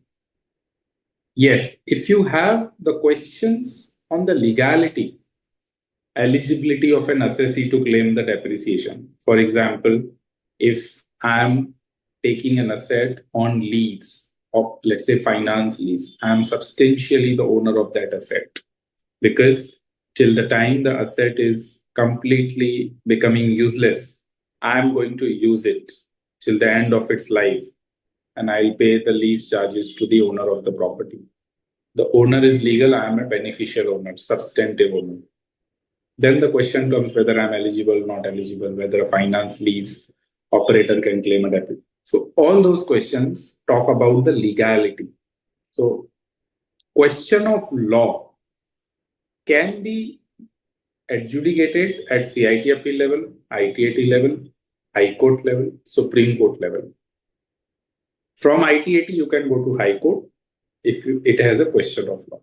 So far as the fact is concerned, once ITAT ने बोल दिया कि ये facts हैं, हमने ascertain कर लिए, then the matter is over. फिर डिपार्टमेंट नहीं जा सकता हाई कोर्ट में जाके फिर से फैक्ट्स पे डिस्कस करने का टाइम नहीं है इतना. That's the real answer. You have to settle somewhere to ascertain, okay, what are the facts? Don't go beyond that, right? So that is why it is called final fact-finding authority.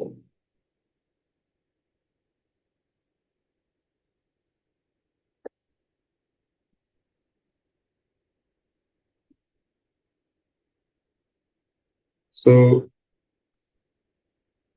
order wala para done, section 254. Now let's discuss rectification. What do you understand by the term rectification and the mistake apparent from record? Any idea? What is mistake? What is apparent from record? What is not mistake and what is not apparent from record? So any idea which orders are rectifiable? Just give me a brief understanding of what do you understand by section 154?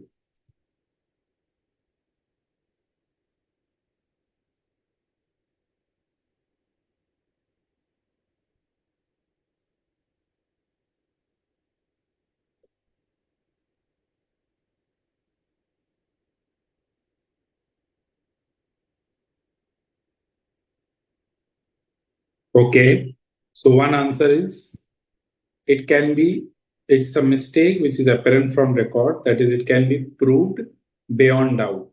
Okay, can you give an example? You are going in a right direction. An example you would want to give?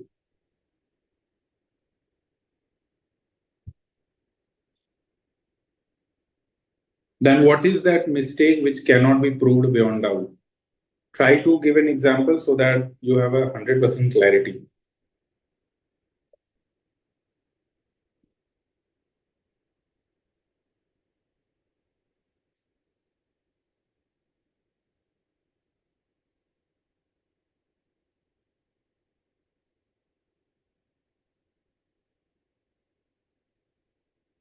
So the meaning of mistake apparent from record is, as somebody has mentioned rightly, it can be proved beyond doubt. That means there can never be a debate. अगर मैं आपको बोलूं 2 + 2 4 होता है, अभी इस चीज पे डिबेट नहीं हो सकती. अगर राइटिंग में किसने 2 + 2 22 कर दिया, 2 + 2 5 कर दिया, then you have bring it to the notice of that person and बताओ कि भाई ये टोटल का मिस्टेक है. It's a mistake apparent from record. Likewise, कोई पर्टिकुलर प्रोविजन है जो बोलता है कि डेप्रिसिएशन 15% मिलेगा. असेसिंग ऑफिसर ने गलती से डेप्रिसिएशन 5% दे दिया या 10% दे दिया. अभी क्लियर है, लॉ में लिखा है कि प्लांट एंड मशीनरी पे 15% assess is eligible. He has given 5% or 10%. So it's a mistake apparent from it. It's apparent. मतलब इस पे कुछ डिस्कशन करने का जरूरी नहीं है. There's no point of debate at all. It's clear. कोई सेकंड थॉट आ ही नहीं सकता. अगर इस तरीके का कोई मिस्टेक है, then it can be rectified under section 154 because it's a mistake apparent on record itself. So therefore, likewise at the tribunal as well, the ITAT can, within 6 months from the end of the month in which order is passed, with a view to rectifying any mistake apparent from record, it may amend any order passed by it. Abhi, why I'm discussing this concept in detail is because कई बार ऐसे questions आते हैं कि ITAT ने order pass कर दिया, subsequently वो order recall कर दिया और फिर से मैटर शुरू करके फिर से मैटर ऑर्डर पास किया, या फिर मैटर रिकॉल करके they didn't here again and they passed a new order which is completely different or which is materially different from what they passed earlier. The question comes, can it do so? The answer is no. Under appellate proceeding, no appellate authority is allowed to review its own order. You cannot revisit what you have adjudicated. It's done means done. Yes, there is a leeway, and that is only in relation to rectification. Within 6 months from the end of the month in which the order is passed, the ITAT suo motu can also do it, or on the application filed by the assessee or the assessing officer.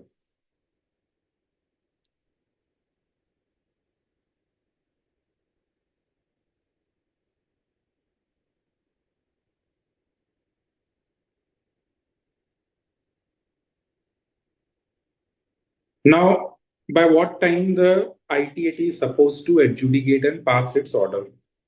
CIT appeal में हमने देखा 1 year, but then it was not mandatory, it was direct. Same is in the case of ITAT. It is 4 years, and again, the wording used are wherever it is possible.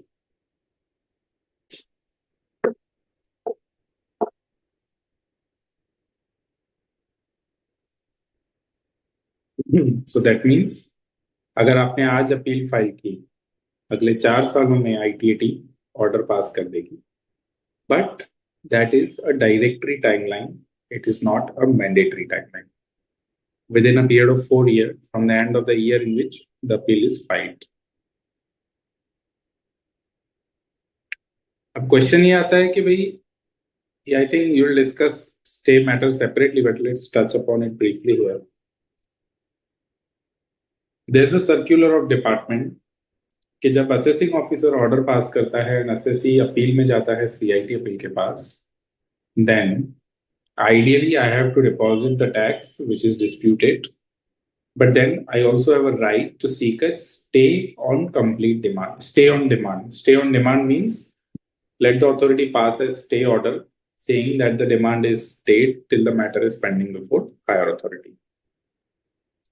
There is a circular of CBDT in 2016 where they say that if you pay a pre-deposit of 20%, same GST जैसा concept, pay a pre-deposit of 20% of total demand raised, 80% will be automatically stayed. Practically कैसे होता है? Case to case basis. If you have a solid grounds, if you have a solid case to argue, it is not compulsory to pay 20%. It's not a thumb rule. You can file a stay application before AO, then additional CIT, joint CIT, and then also to the CIT, principal CIT, chief commissioner, and try to seek a stay on your demand if you have a merits. Then, if CIT appeal is passing the order, which is again negative, department will chase you. कि अभी भैया pay कर दीजिए demand. Then you can also file a stay application before an ITAT. I hope my voice is clear because I just saw the message that my internet connection is not stable. Is my voice clear?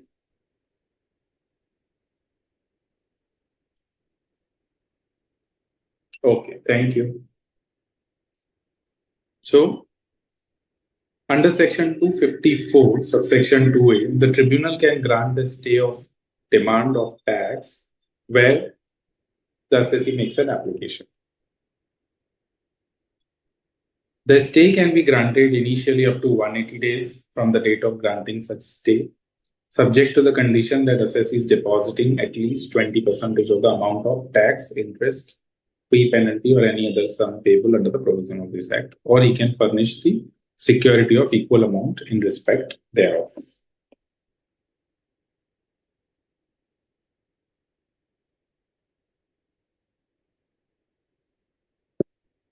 Now the question comes, appeal disposal का period तो 4 year दिया हुआ है, and that is also not mandatory, it is directory.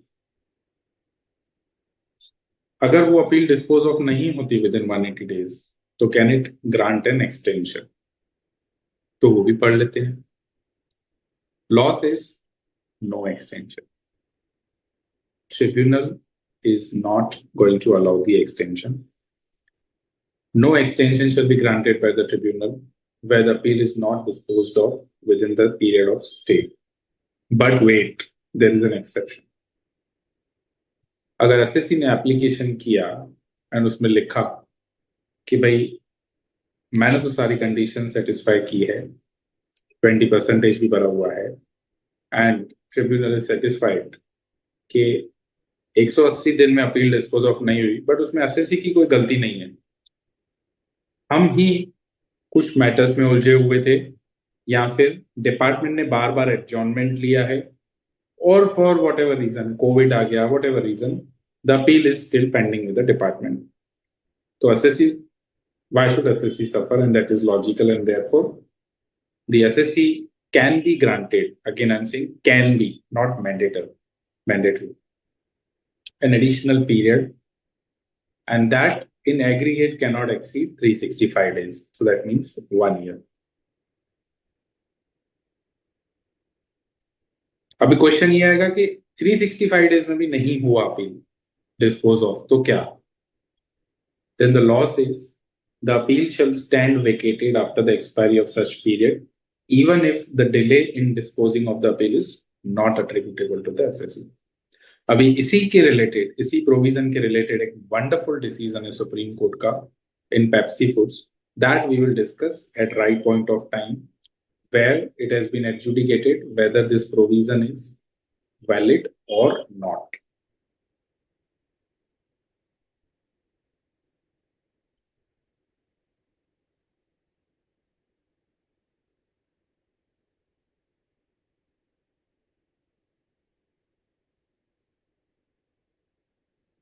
Just read about section 255 and let me know if you have any queries, and then we discuss.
Now, point 3 is very important. While we discussed the constitution of judicial member and accountant member, which is a division bench, 255(3) provides for constitution of a single member bench or a special bench. Now, what does it mean? Single member bench and special bench.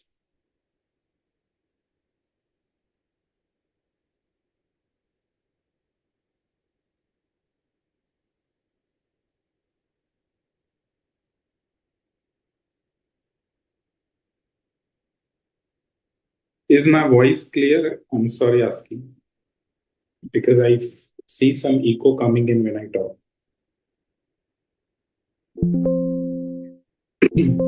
Okay.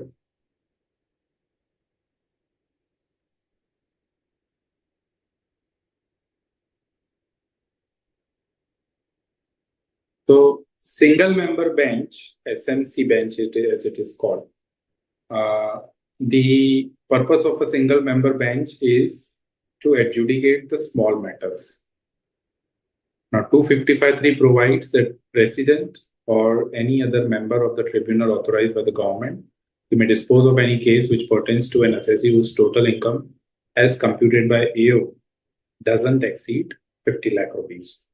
So up to certain limit, let's say which is 50 lakh fixed, दो member की जरूरत नहीं है, एक single member which is called as SMC bench, single member bench, can go ahead and adjudicate the appeal.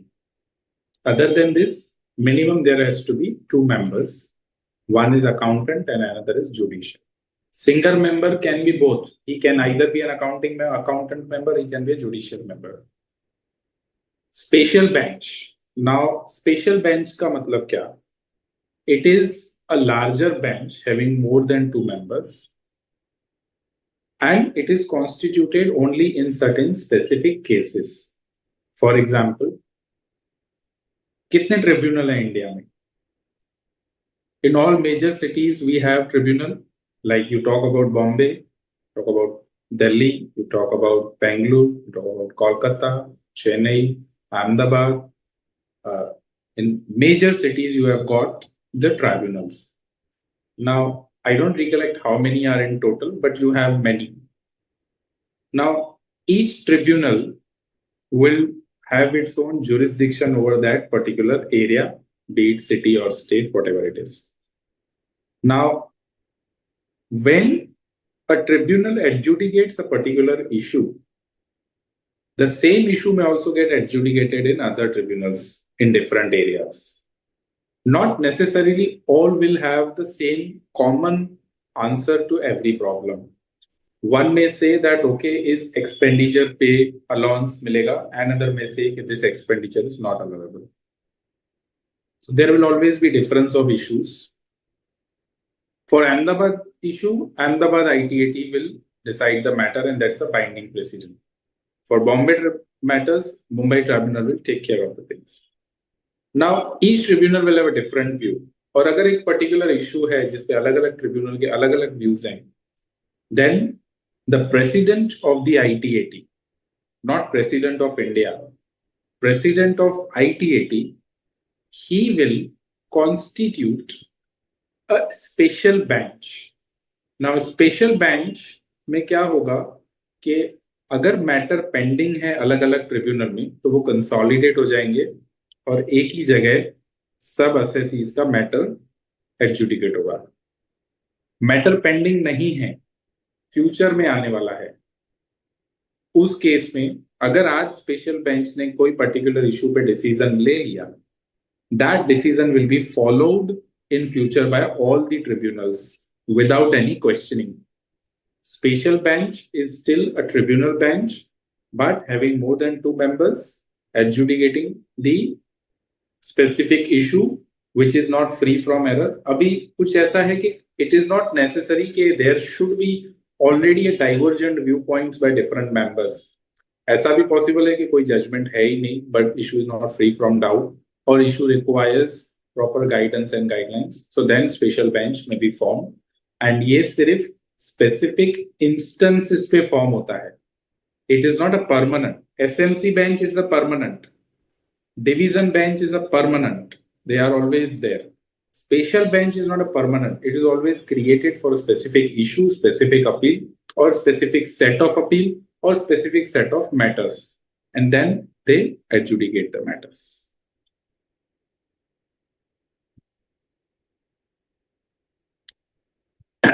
Next, 254 is very common, so मुझे सिखाने की जरूरत नहीं है. आप easily you can read because you find the same provisions in various other laws as well, most particularly the GST law. अगर decision में difference है, so in that case you go with the majority if there is more than one member, or you can also recommend the third member.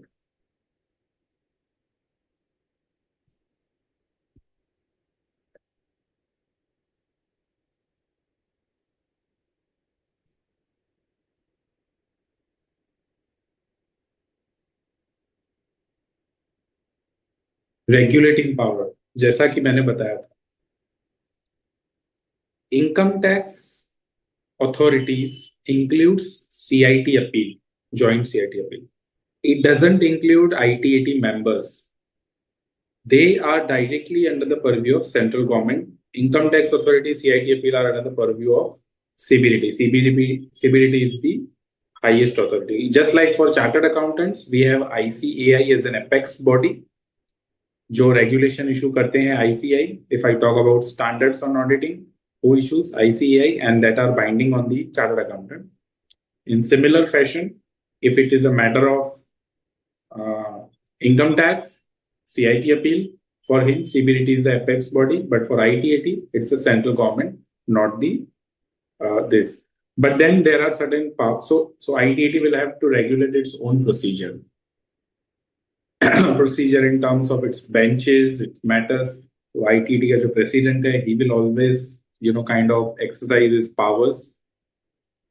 In addition to it, it's mentioned that tribunal is also vested with the powers which are exercisable by the income tax authority under 131 in discharge of its function. Calling for information, administering the person on oath, directing the person for inquiry, issuing a summon to any person who is connected or not connected with the matter to give statement on oath. So all these powers which are vested with the judicial body are vested with the ITAT also.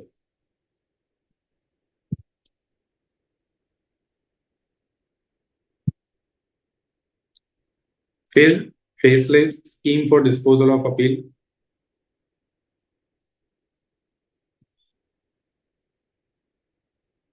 ये अभी हुआ नहीं है implement. Just this section is there. Now let us discuss appeals to High Court.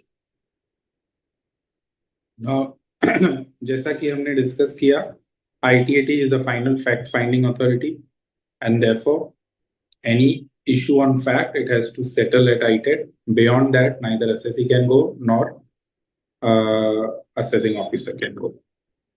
If you want to file an appeal before High Court, or if the department wants to file an appeal before High Court, they can file it provided there's a substantial question of law. So what is substantial question of law? We'll discuss little later. But then it has to be a question of law. You really cannot go merely on the basis of facts.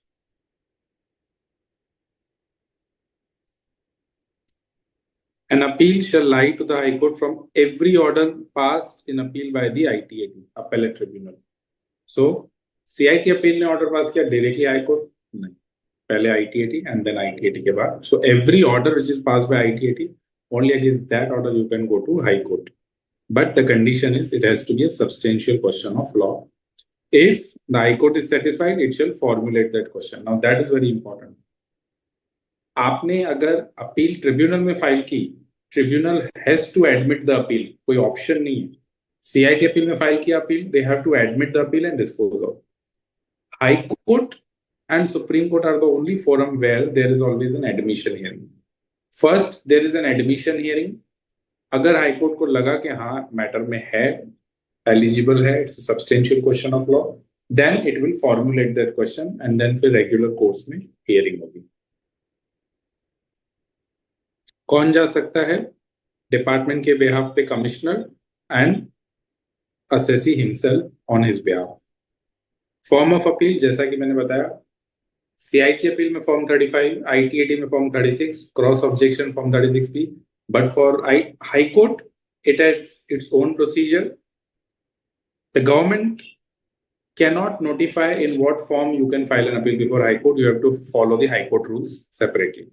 Time limit: 30 days for CIT appeal, 2 months from the end of the month in which you receive the order for ITAT.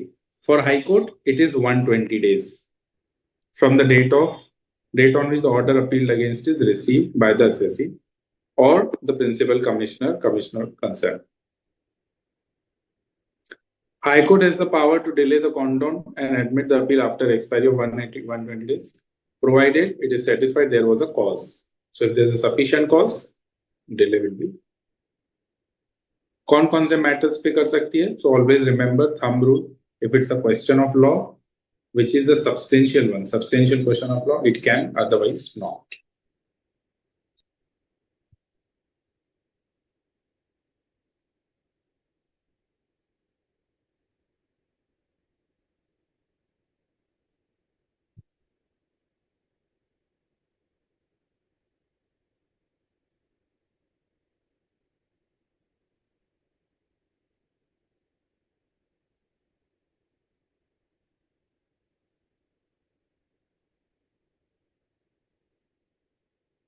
अभी इसका मतलब क्या होता है? Award of cost. Anybody?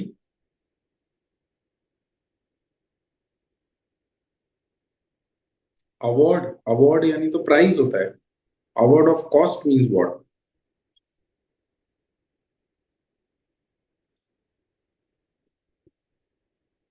Cost to pay, but what? Ask the cost to pay, somebody is writing, but good effort, but what? Which cost? Appeal filing fees?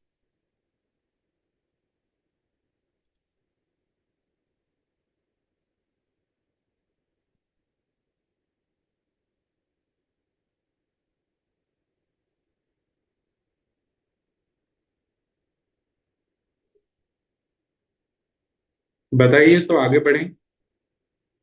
The High Court is empowered to award such cost as it deems fit, as it feels good. Discretionary power.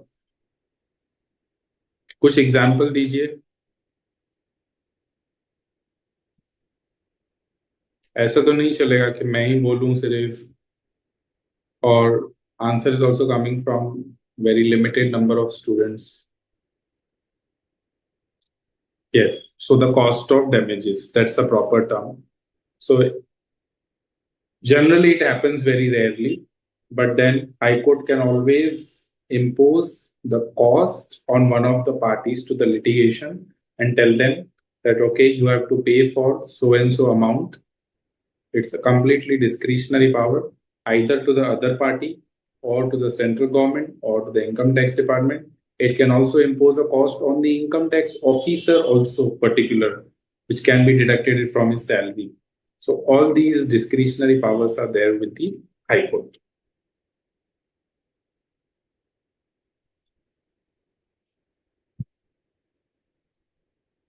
Now let's come to the final part of today's session, appeal to the Supreme Court.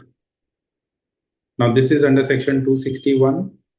Appeal will lie to the Supreme Court only from any judgment of the High Court in a case where High Court certifies to be a fit one for appeal to the Supreme Court. ऐसा क्यों होगा?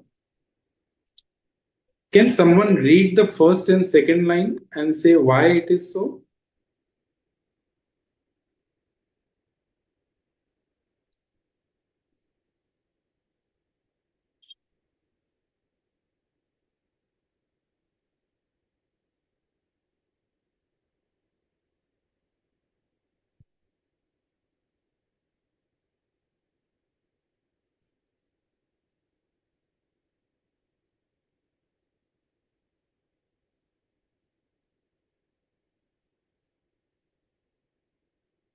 According to section 21, an appeal shall lie to the Supreme Court from any judgment of High Court in a case where the High Court certifies to be a fit one for appeal to the Supreme Court.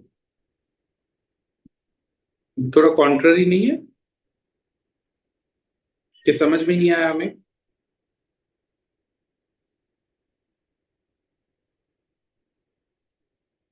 Okay. So what did we understood by this?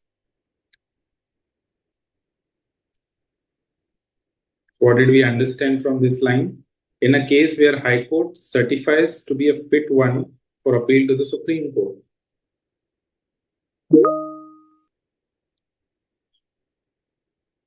So whenever any issue is, not for reference. Okay, no, that's wrong. Not for reference. Whenever a high court decides any matter in appeal in a regular course of action, once the order is passed, High Court has to issue a certificate. In that certificate, it will have to state whether this is a fit case for appeal to the Supreme Court or not. So, although under the Constitution and under Section 261 per se, under 261, there is a right of filing an appeal to the Supreme Court with the assessee as well as with the department. But that is always with the leave of High Court. So, you have to seek a permission from a High Court, and that permission is a certificate whether this is a fit case for appeal to the Supreme Court. Generally and largely in majority of the cases, High Court gives a certificate, okay, you can go and file an appeal before Supreme Court. But whenever it doesn't, then you really cannot go to the Supreme Court. So you have to seek a permission or leave from the court to file an appeal before the Supreme Court after the matter is decided by the High Court.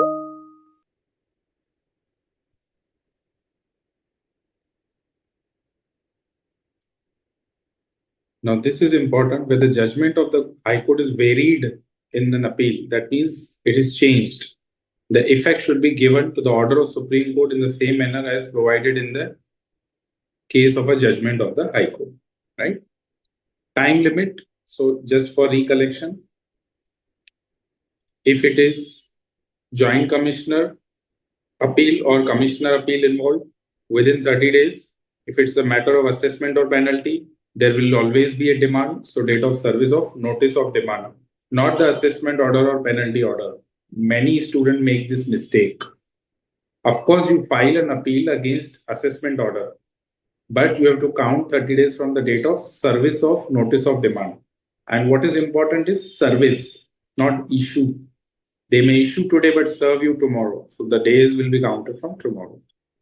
Any other case, service of intimation of order sought to be appealed against.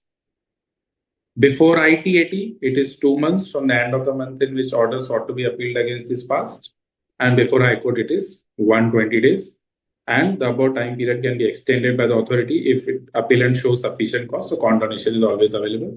And with Supreme Court, there's no time limit provided here. The court procedure will follow. So I think that's all for today. And we will continue because this topic will require another, I feel the questions and all will require 30-35 minutes. So we can quickly go through the questions first, which are relating to appeal provisions. And then we will touch upon tomorrow, in the next session on revisionary proceedings and certain other miscellaneous topics. So let's go through certain case laws. And so this is relating to 263. Prithvi brokers. So read it, discuss, let me know if you have any query. I really can't hide the answer here. So you have to see the issue as well as the answer.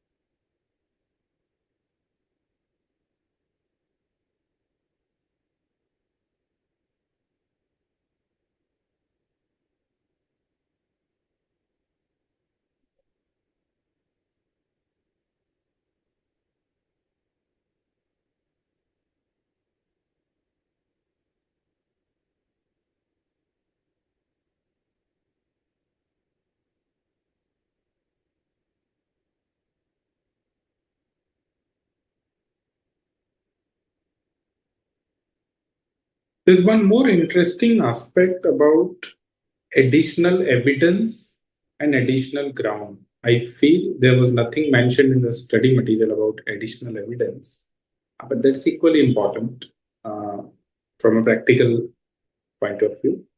See, additional ground is, as we discussed, there's, let's say, single issue on which you want to raise multiple grounds, legal as well as factual. Against issue of depreciation, you already raised 2 grounds, you have filed the appeal. Later on, you realize, oh, the order itself is invalid because it was passed after statutory timeline. So let me raise one more ground. So yes, you can do it, and it is called additional ground. To simply put, an additional argument or additional contention you want to raise for a single issue. There could be a case where there's an additional evidence. Now, what does it mean? Officer ने मेरे को assessment में बोला कि आप ये asset के owner हो, उसका मुझे इनवॉइस की कॉपी दो तो ही मैं मानूंगा, तो ही डेप्रिसिएशन में दूंगा. मैंने इनवॉइस की कॉपी नहीं दी, बट मैंने असेट दिखा दिया उसको. He did not allow me the depreciation. मैंने अपील फाइल की.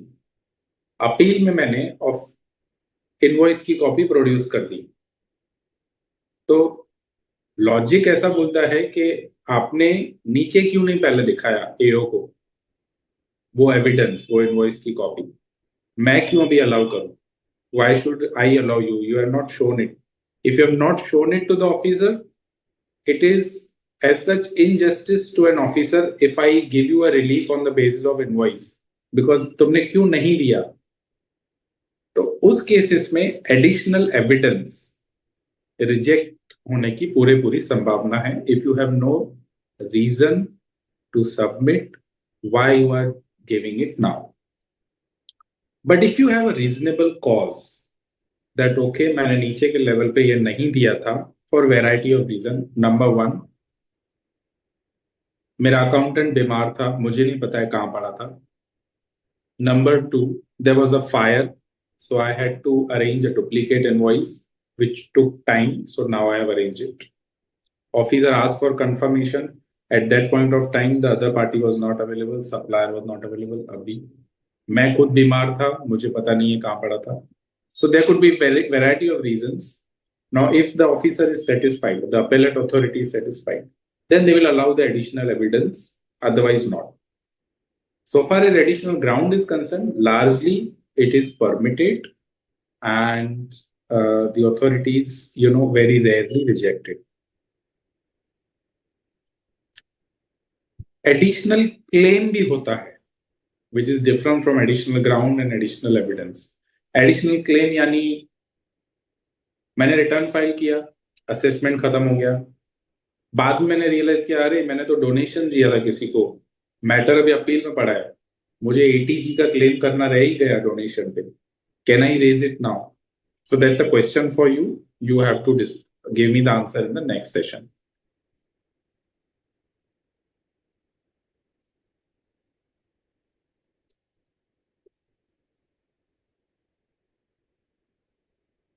So let us read the judgment of Srimati Rita Sabapathy. Rita Sabapathy.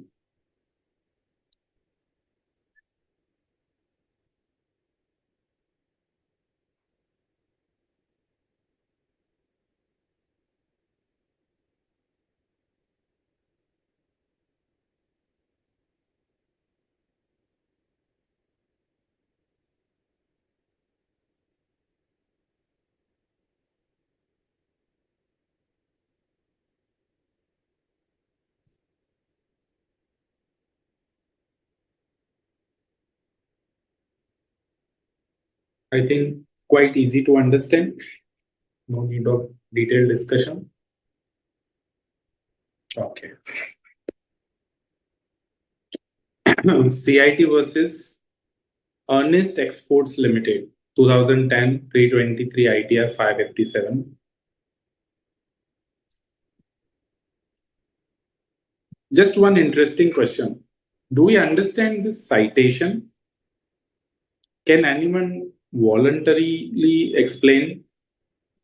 What do you understand by the citation? CIT versus this. इसमें किसने appeal file की थी? 2010 का मतलब क्या? 323 ITR 577 का मतलब क्या? BOM का मतलब क्या? Very important. एग्जाम में नहीं आएगा बट आना चाहिए.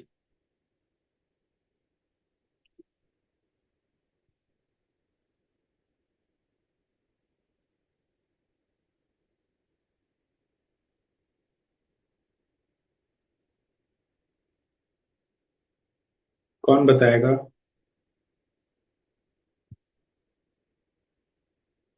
Okay, good attempt.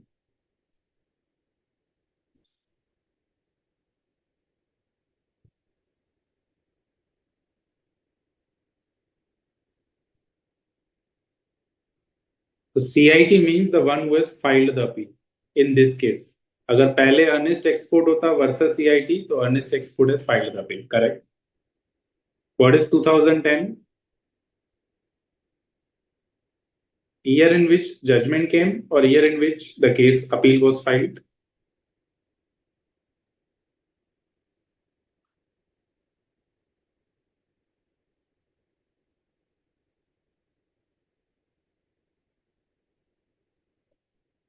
So it is the year in which the decision was delivered, year of publication, right? Largely they are in the same year, but yes, you are right, year of publication. 323 ITR 550 577. Now ITR is nothing but an income tax reporter, not an individual, but a book income tax reporter. 323 ITR 577. That means it represents the volume of that book and the page number.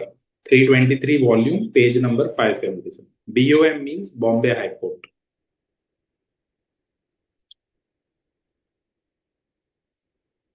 So I think these we have already covered when we were discussing, and quite important, so I'm bringing to your attention.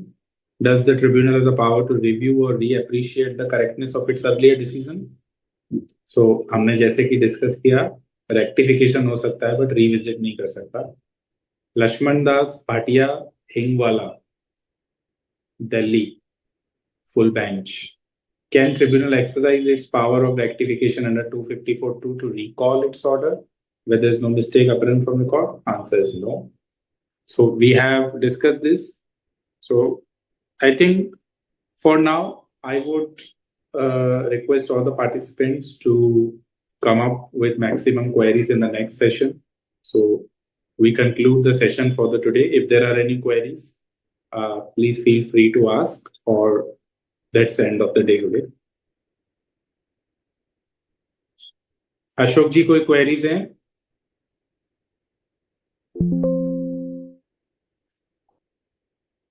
अच्छा, हाँ,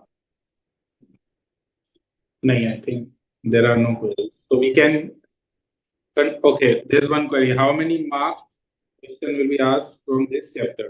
Okay, I'm not the right person to comment on this, but yes, you can go through some past 3 to 4 attempts question paper. I feel that the overall weightage of assessment and appeal chapter could be somewhere in the range of 20 to 25. In the final level, it has to be 25 because you also have international tax, transfer pricing, and other thing. So believe me, assessment and appeal combined could be 20 to 25, and it can be more also. In some cases, it used to cross 30, 35 also. But now there's a lot of weightage for international tax, transfer pricing also. So somewhere expect 2 to 3 questions from assessment and appeal.